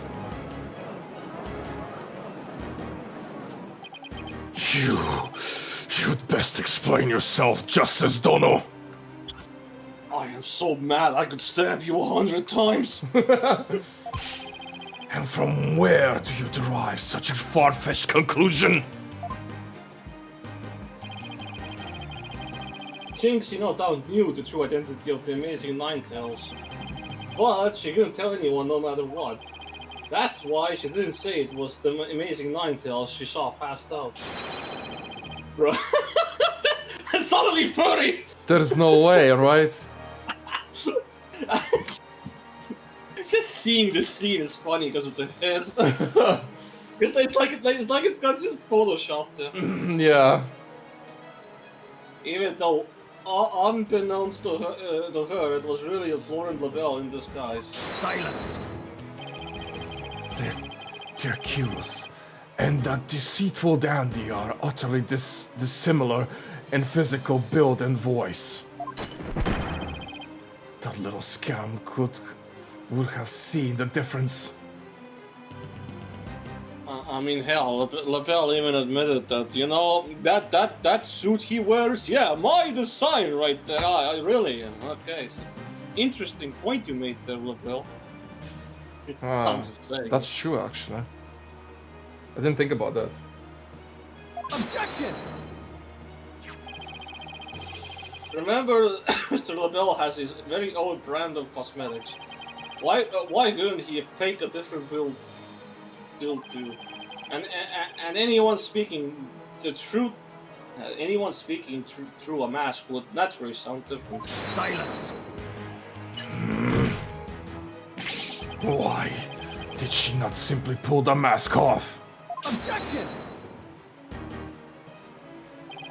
A masked wrestler disguise is more precious than life itself. As a huge fan of the Amazing Ninetales, she would never dare unmask him.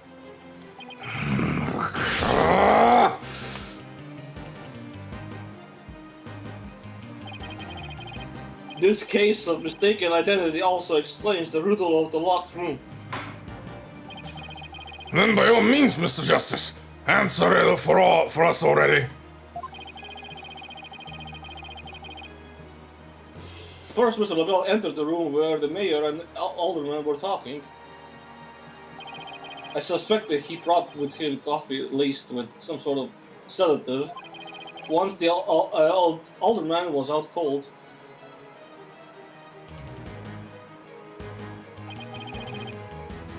that's when Mr. LaBelle killed him. Next, he took the mayor, who had also drugged, into the Forbidden Chamber. Then he returned to the Fox Chamber, slipped into some of the mayor's spare clothes, and completed the disguise by donning the Amazing Ninetales mask. With his entire charade in place, Mr. LaBelle then let out a scream. The scream that led Jinxie Tenma to the scene.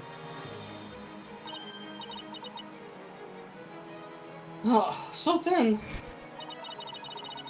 the person who said I killed Alderman QB was... Yep, that was Lauren LaBelle in disguise. The mayor never actually confessed. Silence. This is no more than a guesswork and speculation. Now stop your jabbering and... Objection! No, you twisted someone. Damn! This time, you stop your jabbering and let me finish making my case. Once Miss Denma left the scene, Mr. LaBelle, still wearing the mayor's clothes and mask, opened the forbidden chamber To find the Tanuki. so he could drag the mayor back out into the fox chamber. Oh, so the amazing Ninetales the mayor saw was right. It was LaBelle opening the forbidden chamber. The second time Mr. LaBelle opened the door to the forbidden chamber, he happened to catch the TV Mr. Filch by surprise. Startled, Mr. Filch in his Denma Taro disguise ran as fast as he could away from the room. Dude!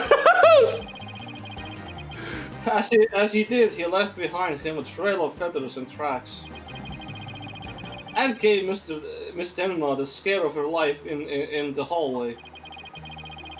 With no one left to witness the events that had occurred, Mr. LaBelle then proceeded to drag the sleeping mayor back into the fox chamber. I see. Well, that all certainly does make sense.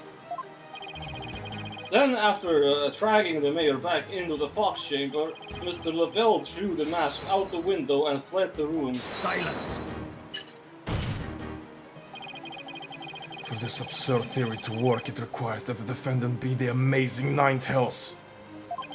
However, he was the one pushing for the municipal merger. That such an individual could possibly be such an individual could possibly be the amazing Ninetales is preposterous. Objection! The mayor was blackmailed into pursuing the merger. Miss Denma's life would have been in danger if he had openly voiced his opposition. That's why he created a secret identity as the Amazing Ninetales. This is madness. No one could possibly hatch such an insane plot. No one except the killer as insane as his plot. And I'd say Lauren LaBelle more than qualifies. Foolish mortals! It is at your own peril that you forget who I am. Mayor Tenma, it's okay now. Jinxie will be safe just as soon as Mr. LaBelle is arrested. You are the Amazing Ninetales, aren't you?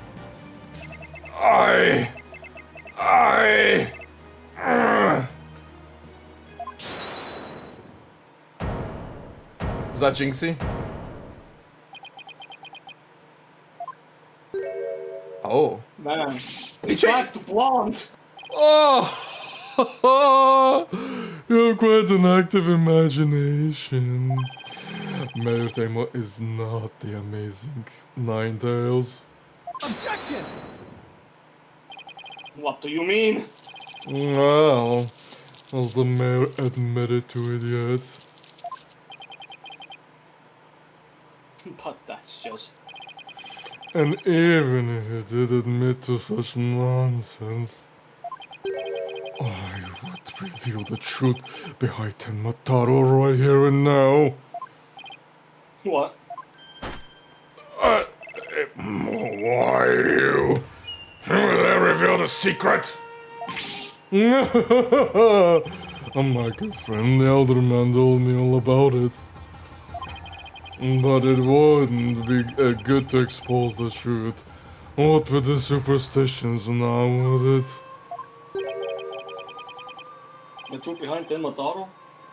What's he talking about? No, go ahead, say it. Say, I am the amazing Ninetales. I dare you. Objection! Wait. Will somebody please explain what's going on here? Mayor Tenma will do anything to keep the truth behind Tenmataro's secret. A dark, terrible truth has been kept secret by the village superstitions. And if the mayor admits to being the amazing Ninetales, she'll expose the truth? Right. I won't have him walking for you because of some nonsense you made up. So what now, Justice Dono? Without the mayor's admission, your theory is as useless as you're in battle. I'll show you who's useless. Apollo, don't you dare give up now. I know. Your Honor, I believe Mr. LaBelle's statements weren't a true cross-examination. Warrant, I thought. Weren't a true cross-explosion. After all, the true identity of the amazing Ninetales is the cornerstone of this case. Do have a point here. Please answer this court, Mr. LaBelle. Is the defendant the Ninetales, the amazing Ninetales, or not? Here comes the villain's probably last testimony at this. I think. I mean, this probably has to be the last. The amazing Ninetales' true identity is not Mayor Tenma. The mayor would never admit to such utter nonsense. But if he did admit to such nonsense, I will expose the truth behind Tenmataro right here and now.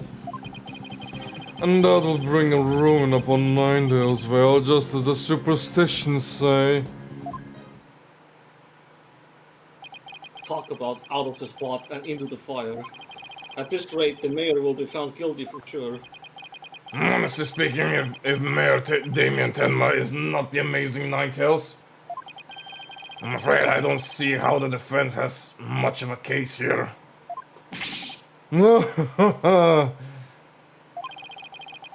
Let's just leave it at that, shall we? We all know Alderman Guby was the amazing Ninetales anyway. I mean, that's how Ninetales made a comeback. The Alderman was so popular. There's gotta be a hole in that testimony somewhere. But I don't even know where to start. Since we don't have any proof that the mayor is the amazing Ninetales, then we'll just have to get him to admit it himself. But if he admits it, LaBelle's going to expose the secret behind the Tenmataro. Oh, we're so close, I know it! The defense may cross-examine the witness with the cross-explosions and micro-explosions and emotional explosions. So just drop all the explosions on them. All of them. Well, fresh. This whole case only makes sense if the mayor is the amazing Ninetales. I know you used his mask to create this illusion of a locked room murder. Silence!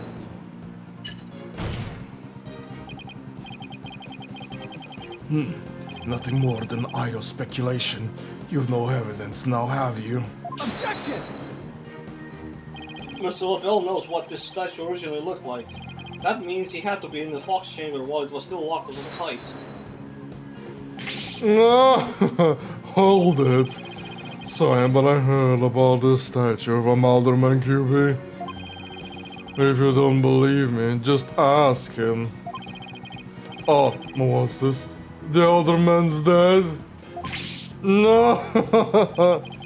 Looks like the joke's on you, my sweet, sweaty little friend. Hello, you mind if I wring his neck? Wait in line, because I'm going first. Temper, temper. Anyway.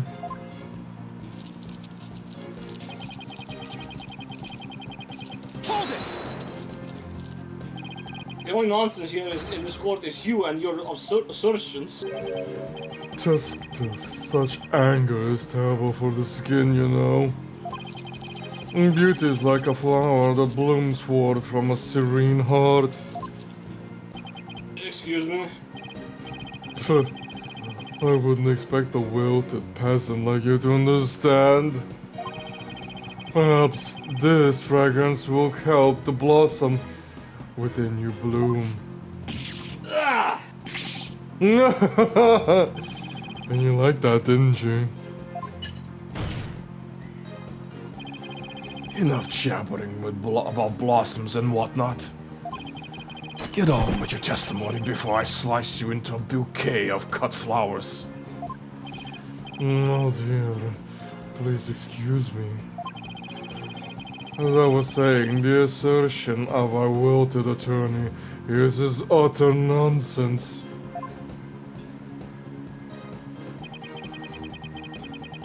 Hold it! You'd be arrested, wouldn't you? Yes, it's true. I will be sacrificed upon the altar of justice despite my innocence.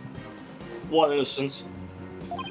But what a terrible loss that would be for the future of mankind's cosmetic needs. Ah, you mean a blessing. It is a tragedy that must be averted. Defend me if you understand this. Silence! The only terrible loss is the time wasted by your ceaseless yammering. Man, he just spoke for the judge. I agree. If you would avoid the tragedy awaiting you and that vexing visage of yours, then Yes, I know. Get on with my testimony. Anyhow, suffice to say, should the mayor admit the defense is nonsense, I shall make good on my threat and... I will expose. Hold it! Here you'll expose. And just how did you learn of the so-called truth behind Temotaro? Alderman Cupid told me about it. The secret of the Forbidden Chamber and the truth behind Mataru. Why would he share secrets like that with you, Mr. Rebel? Because of the alderman's wife. I was looking after her while she was hospitalized. He appreciated so much he shared the secrets with me. Wait, did he threaten the older man in addition to the mayor? Don't tell me that's how he learned how to open the Forbidden Chamber. Needless to say, I'm not above revealing the truth behind Mataru. Yeah. Well, just threaten everything. That's how I get information. Hold it! Do not gaze upon Temotaro. Do not tell others if you see him. Isn't that what the village superstitions say? Exactly. Telling others that what Mataru looks like will reveal the truth. And that's why the superstitions were written down in the first place. And ruin coming to the village if you free him. Is that a warning not to expose the truth? No. Bingo. And that truth is Mataru is a great, inspiring fortune. And that's what the whole battle over 90 as well is all about. Mataro is a great fortune. I want to think of it. Oh yeah, that's me. Only that is the greatest get rich quick chance in the universe. Grandpappy told me all about it. Said there's an amazing treasure in there. Could Mataro actually be? The treasure? What else?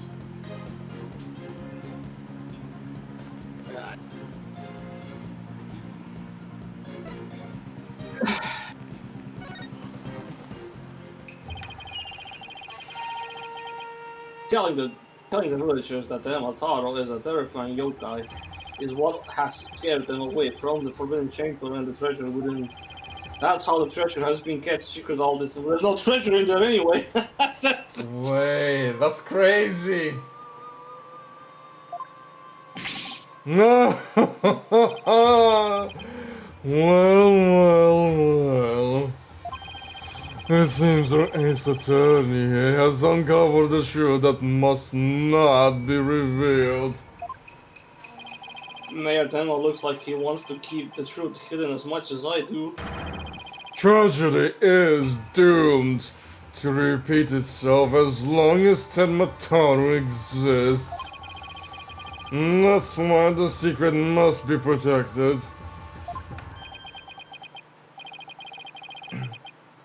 As long as Tenmataro exists, huh? Mr. Rappel, please add that statement to your testimony. Tragedy is doomed to repeat as long as Tenmataro exists. Hold it! So in other words, tragedy won't occur at all if there were no Tenmataro.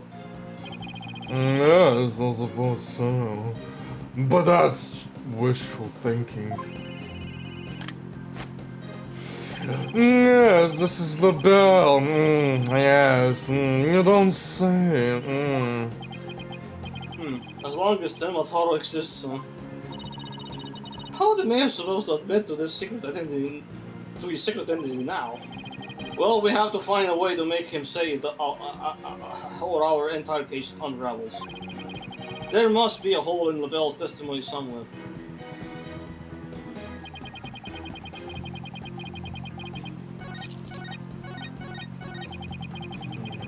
Just this one somehow. Do we just present that the missing treasure? Probably, I mean... Or I present this one. Yeah, I meant that thing anyway. Because the missing one is not here, so... No, it's the same shit, though. Yeah, exactly. Objection!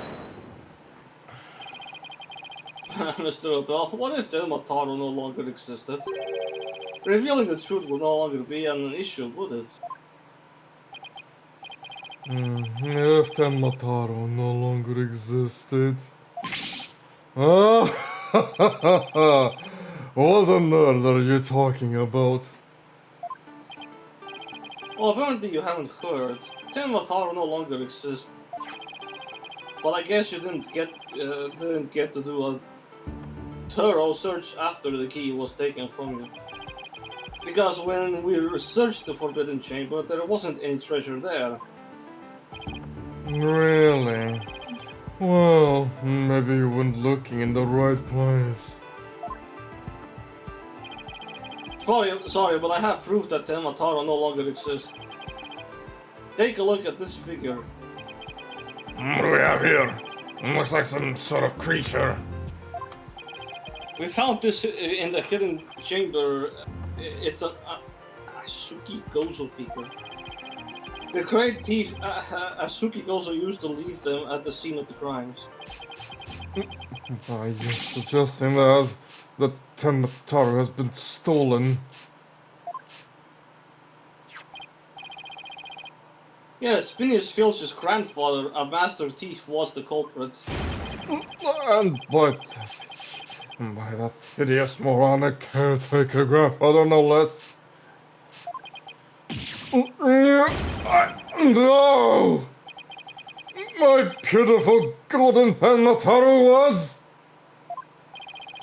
The greed inspired by Tenmataro can no longer bring ruin upon Ninetales Vale. Isn't that right, Mayor Tenma? The root of tragedy would indeed seem to be gone. In fact, I now recall the other man revealing the secret to me on the day of our meeting. He must have been speaking of Tenmataro. Or he said to me the gold ingot was gone. The gold ingot? You mean the treasure that is in Tenmataro's true form? Recall, if you will, the scroll in the Forbidden Chamber. Tenmataro is the yellowish object shown there. A giant gold ingot that my nomadic ancestors bestowed upon Ninetales Vale. So that's what it was. In return for that gold, my ancestors did receive the Ninetales Vale from Ninetales Vale. We're just calling the gold ingot the Taro. Woo! Wow. Land that would become Tenma Town. But drive the villagers mad. And with greed did that great fortune. There was the greed-fueled battle.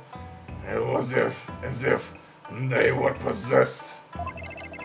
My ancestors' gold became as a curse upon their village. A curse of ruin. Thus, it was that the yokai Tenmataro came to be. So the Tenmataro and the village's positions were merely fairy tales to scare people away. Fairy tale or not, Tenmataro made quite the mess of things. Yes, indeed. And there is no greater monster than a mortal man's lust for gold. Well, you know what they say. The love of money in the root is the root of all evil.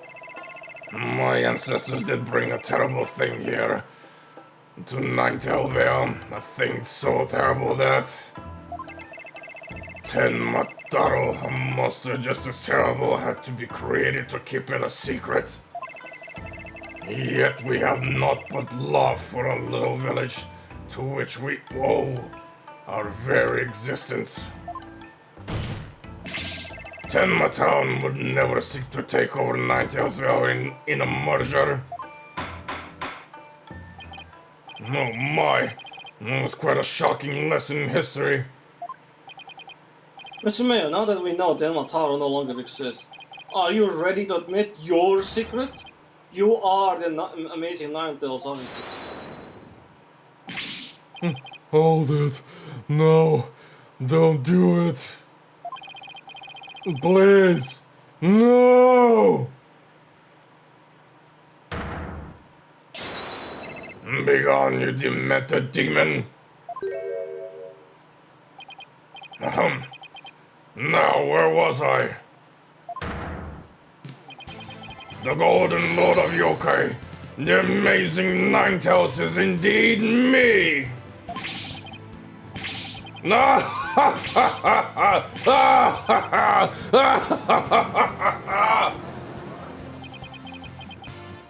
And that means Jinxie. Yes.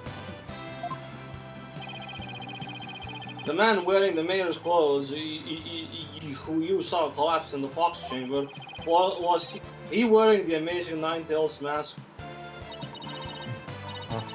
Uh-huh. That's what made me think it was Papa. He said he was going to reveal his secret identity to the elder man, QB, that day, so it really wasn't Papa I saw there, was it? It was Florent's idea from the start. He advised me to reveal my secret identity to the elder man. Jeez, Rube Gold Goldberg machines have less elaborate setups than LaBelle's scheme. I don't know who that is, but you know. You may rest easy now, little Jinxie. That monster deception is through. Caw, caw, caw. Dan, what are you? Are you both things? Are you Taro and Ninetales? Ah, no, man. The true facts behind the case have finally come to light. Mayor Denma did not kill Alderman Cuby, but Florent LaBelle did. How dare you, peasant? No!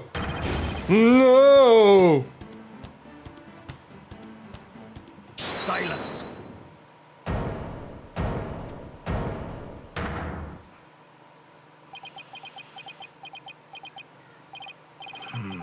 Justice Dono. We need more evidence. You should at least have a real blade in your hands if you desire to cross swords with me. Or have you mistaken this battlefield for a training ground? What does he want now? Evidence is like a razor-sharp blade that cuts through bone as though it were butter. But you have only blind guesses, a dull blade incapable of cutting even a cake. As you dare, Mr. Justice. After all, evidence is everything in a court of law. But Alright, let's see some evidence. Of course, a perfect being like me wouldn't leave any incriminating evidence behind.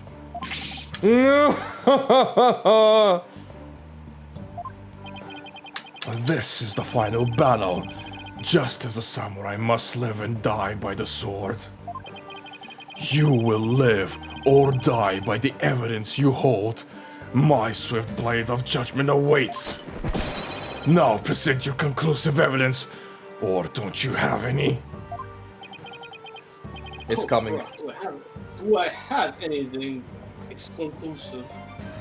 I mean, if I, it's just like, yeah. Anyway, I wanna die here. It's just just end my life. Evidence. Oh, I have evidence. Of course. It's just the conclusive evidence we need too. I'm going to finally prove Mayor Denmark innocent. Here comes justice. Here he goes. This is it! Let's review the facts. The most damning evidence against the mayor was the crime scene itself.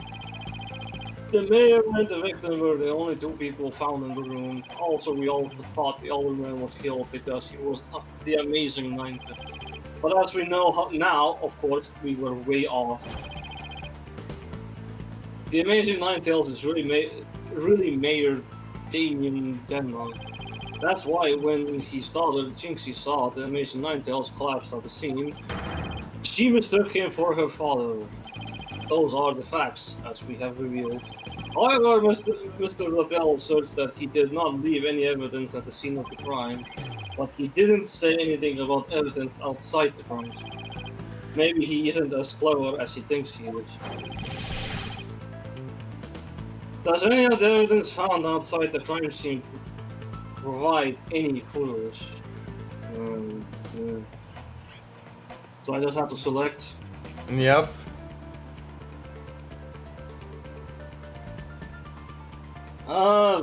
Mask. Guess.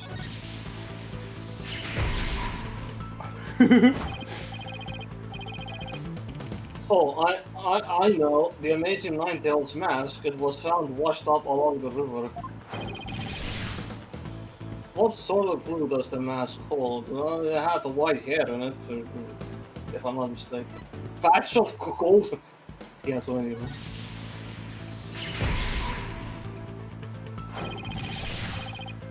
And what about the hair left in the mask? What does it... Who does it belong to?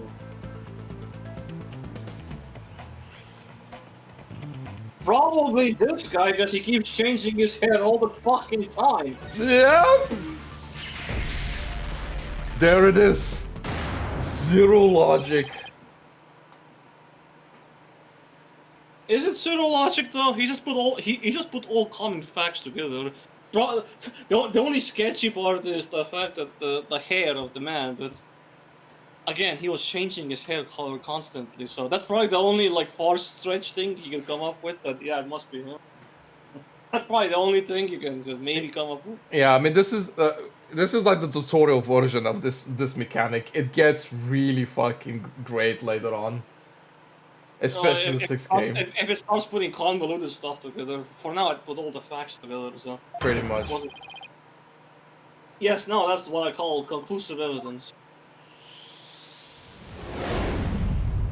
But yeah, basically how I imagine is just Zero talks all this random crap, and then somehow it all makes sense together in the end.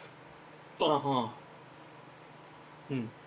Well, but he's a prosecution, normally. He got kicked out of the prosecution. Anyway, Well, yeah. does this your line, please? I was gonna say like whenever he's on the side of like with Gage, unfortunately for her, right? Unfortunately. Yeah. Anyway, Well, Mr. Justice, do you have any conclusive evidence to present to this court? Of course I do. I observed. Of course I do. Observe this mask, if you. The mask. How is that conclusive evidence? It's not the mask itself, but the white hair inside it. We originally thought that it belonged to Alderman Rex QB. Yes, but the amazing Ninetales, as we know, is Mayor Tenma. So, That is correct. So the question is, whose hair could this be? And the answer to that is the last person to have worn it before it was discarded. That would be you, Mr. Thorne Lavelle. what are you talking about? I never had a hideous white hair like that. Silence. it would appear your coup de grace failed to hit its mark. This freakish fop is not the white hair type. Because he's busy being one ludicrous garish color or another. Objection. That's exactly the problem, though, isn't it? The prosecution, no prosecution Blackwell. It is you who has been made a fatal error. What? Remember where this mask was found? It was washed up at the side of the river. With that in mind, this last piece of evidence will solve all of the remaining riddles. Ah, his color changing thing. Yeah. Take that. That's. What is this? This is Mr. LaBelle's own private brand of hair color. It washes out with just water. The court will also recall that the amazing Ninetales mask washed up along the side of the village river with white hair inside it. What's this? Are you saying that preening peacock's hair is? Hair color is. That's exactly what I'm saying. Mr. LaBelle's hair color is a freaky work of fiction. But thanks to the river flowing through the Ninetales, well, we now have a real life Expose. expose.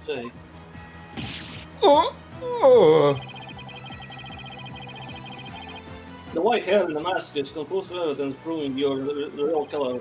A DNA test is all we need to prove it, and we both know we'll get a match.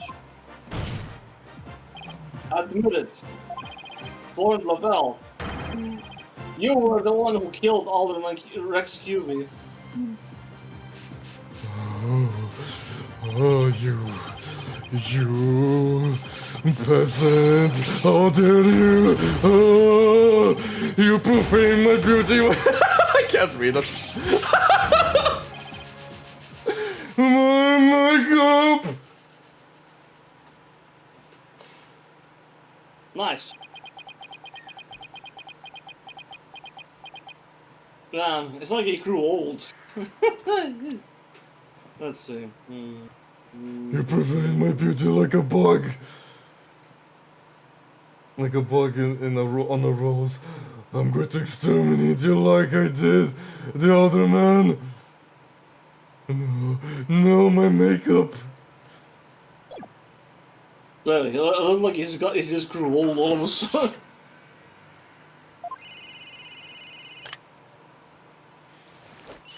Hello, this is LaBelle. What? The project is off. This is LaBelle. The sponsors have pulled out. LaBelle speaking. I'm fired. You mean I'm no longer Mayor Tenma's aide? Hello? This is what? There's a satisfactory damage claim against me. $100 million.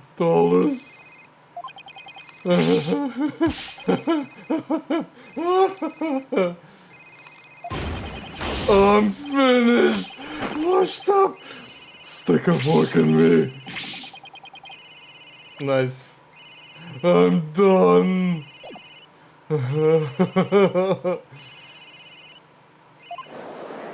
Damn.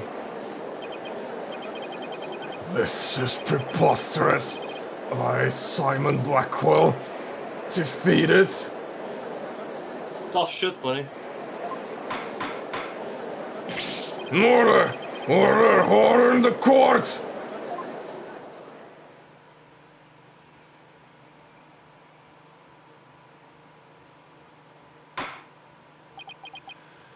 Well, this is quite the unexpected outcome.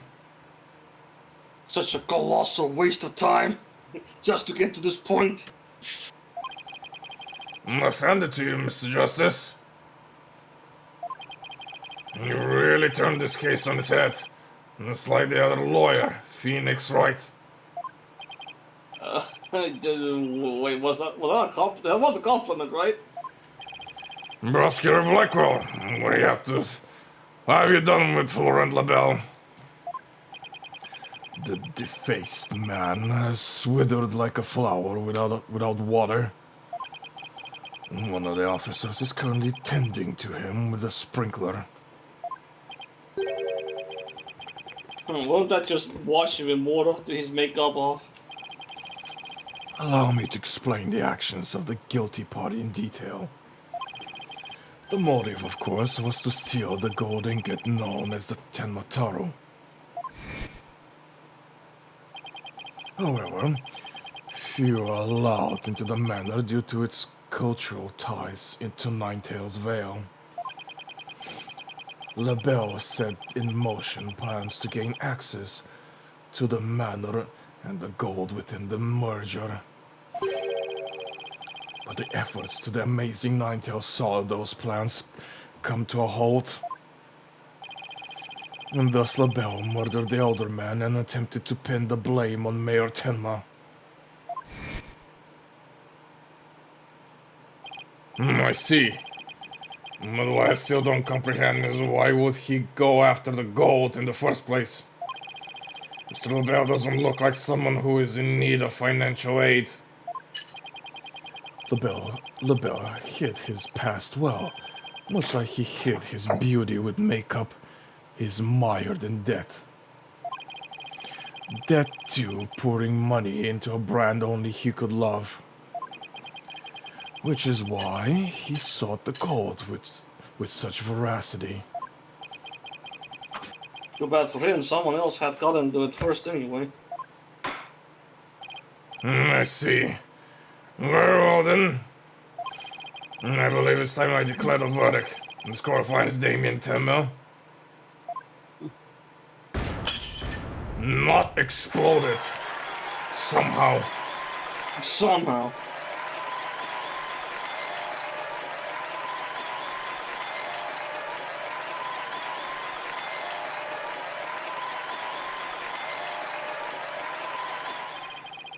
Court is adjourned.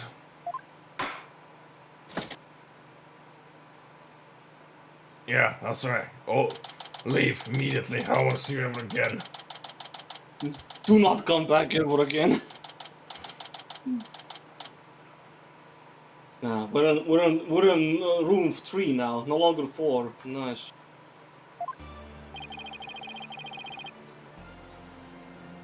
That was some seriously good lawyering, Apollo. Even I didn't see that coming. Just got lucky, I guess. You banished Telmataro from Ninetales Fell like you were some kind of exorcist. There's still one thing I don't understand. How come Mr. Rebel didn't kill Mayor Tenma too? He could have set it up so the Mayor murdered the Alderman, then died from the counterattack. That would have removed at least one possible fly from the ointment. I was wondering about that too, but I have a hunch Rebel was biding his time. Biting. He was planning on exposing the amazing Ninetales true identity himself. Huh? But why? Because the mayor was the amazing Ninetales. Had LaBelle succeeded in framing Mayor Venma for the Alderman's murder, the wrestler's popularity would have plummeted once his identity was revealed. Oh, I get it. If the amazing Ninetales was just killed, he'd die a hero, but if he was proved a villain, his fans would abandon him, making the merger that much easier. Right, then when the merger was complete and everything cooled down, he'd be able to research the Forbidden Chamber at his leisure. What an insanely intricate plot. Intricate. Too bad there was no gold in there, you know. At the end of the day. Man, this guy needs to stop with this shit. Most excellent job clearing my name. I feel worthy of a Demon Lord's approval. Why are you acting like Dermataro again? Let this be no concern to you. How could it not be how could it not concern me? Telmataro, be gone. Jinxie. Seemed like ages since I've laid eyes on you. This is how you lose your sanity right here. To deal with this guy.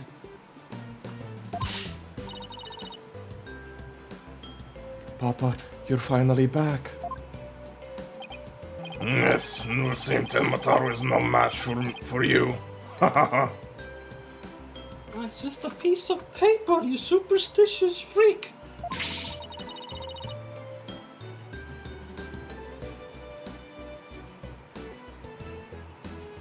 Hearing a lot of thumping outside.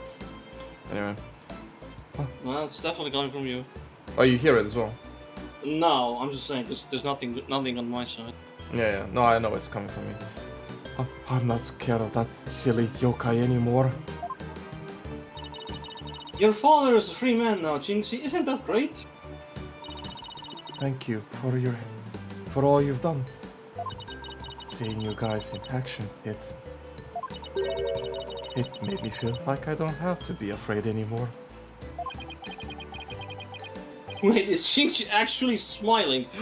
Oh man! Just wait until another superstitious thing comes her way. This is all thanks to you two. Too bad the amazing Ninetales will have to retire, though. How come? Once everyone hears I'm the amazing Ninetales, my fan base will nosedive. After all, I'm not the most popular of people. Another reason for my secret identity. Gee, I wonder why you're not popular. I don't see how I could possibly continue.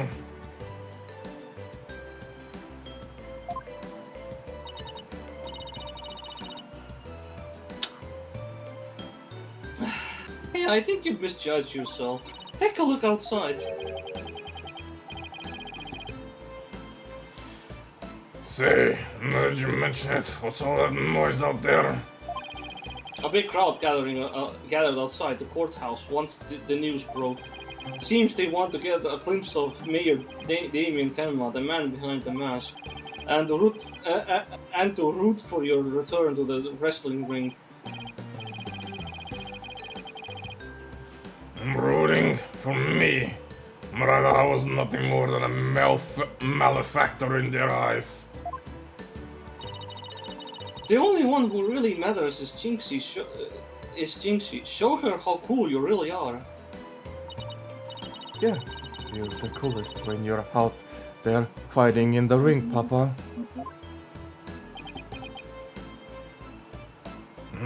Jinxie. Here, I think you'll be needing the The mask. unless you want my golden badge. Yeah, man. Take that! Thank you. If you'd excuse me. I don't want to keep my hands waiting.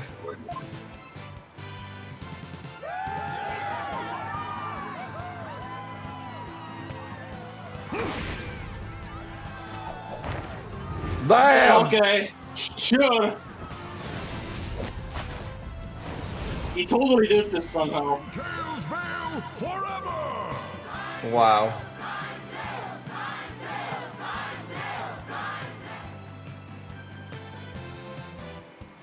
I'm gonna say this right now, he definitely did not look that muscular. No. Yeah, he's just completely full body transformed. Yep. I sure hope they can settle the problem between Denmark Town and Ninetales well. I am me too. I'm sure they'll be fine after all. The blackmailer slash killer is behind bars and the merger is no longer an issue. Plus the amazing Ninetales is obviously still a hit. And I suspect Ninetales well will be too. And that's all because we believed in our client, just like you said. Yay. Mm-hmm. Okay, people. Now that we've got that one in the back, let's get something to eat. I'm starving. Oh yeah, sounds good. I've been so nervous I haven't eaten since yesterday. Better keep eating, Apollo, or you might have to start looking up. Huh? Yeah? What do you mean? What do you mean looking up at you? Well, are you saying she's gonna grow taller or he's gonna get smaller? Which is it? Exactly. What are you trying to say here? Huh? I'm definitely past my growth phase, and you should be about past yours too. Are you kidding me? I'm just getting started. Ready or not, it's face stuffing. Great. Can't wait to see her gain weight in that case. Yeah, man. Keep eating like that, and the only direction you'll grow is sideways. Laying it out. Very funny. But I've got a hollow leg. I can eat as much as I want without gaining it. What does that have to do with anything? Alright, Oni, calm down. Really? Wow! I can't wait to see this. Yeah, this is the Oni moment indeed. And calories? Ha! Just let them try to stick on me. Alright. Alright, already you two. Let's get going before the old man closes shop. Alright, old man noodles! I'll do noodles! Yeah, that's right. Come to Guy Eldoon. Oh, get hit! Oh my god, what? Oh. Eldoon's noodles isn't an all-night stand, you know? Fuck.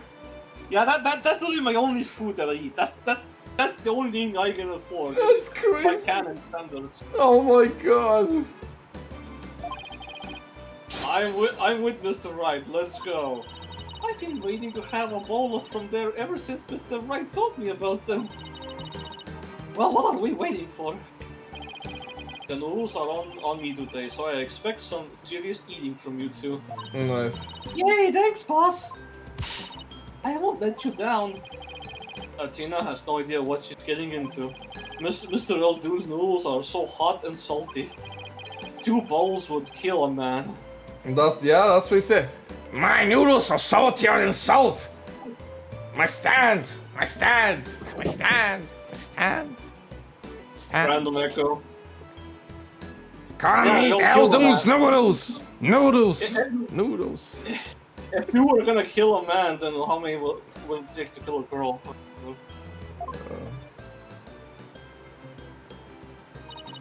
That was our first case together, and it felt like nothing could bring us down after that.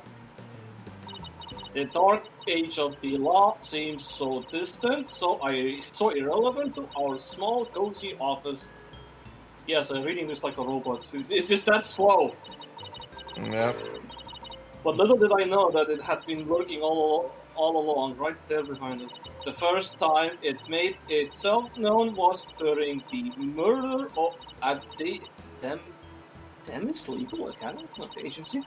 What case would mark the twilight before the dark, cold night that was to come? Oh yes, this fucking case. I know this third fucking case. Oh yes, Sheehan's cat. Rip. Oh, man. Damn, we actually finished it. Look at that. It's crazy. I mean, this had to be the last one anyway. Yeah. Alright, well, I guess that's it. Try and get some rest before work. It's so fucking hot. For any of those watching, thank you so much for joining. And I hope to see you next time.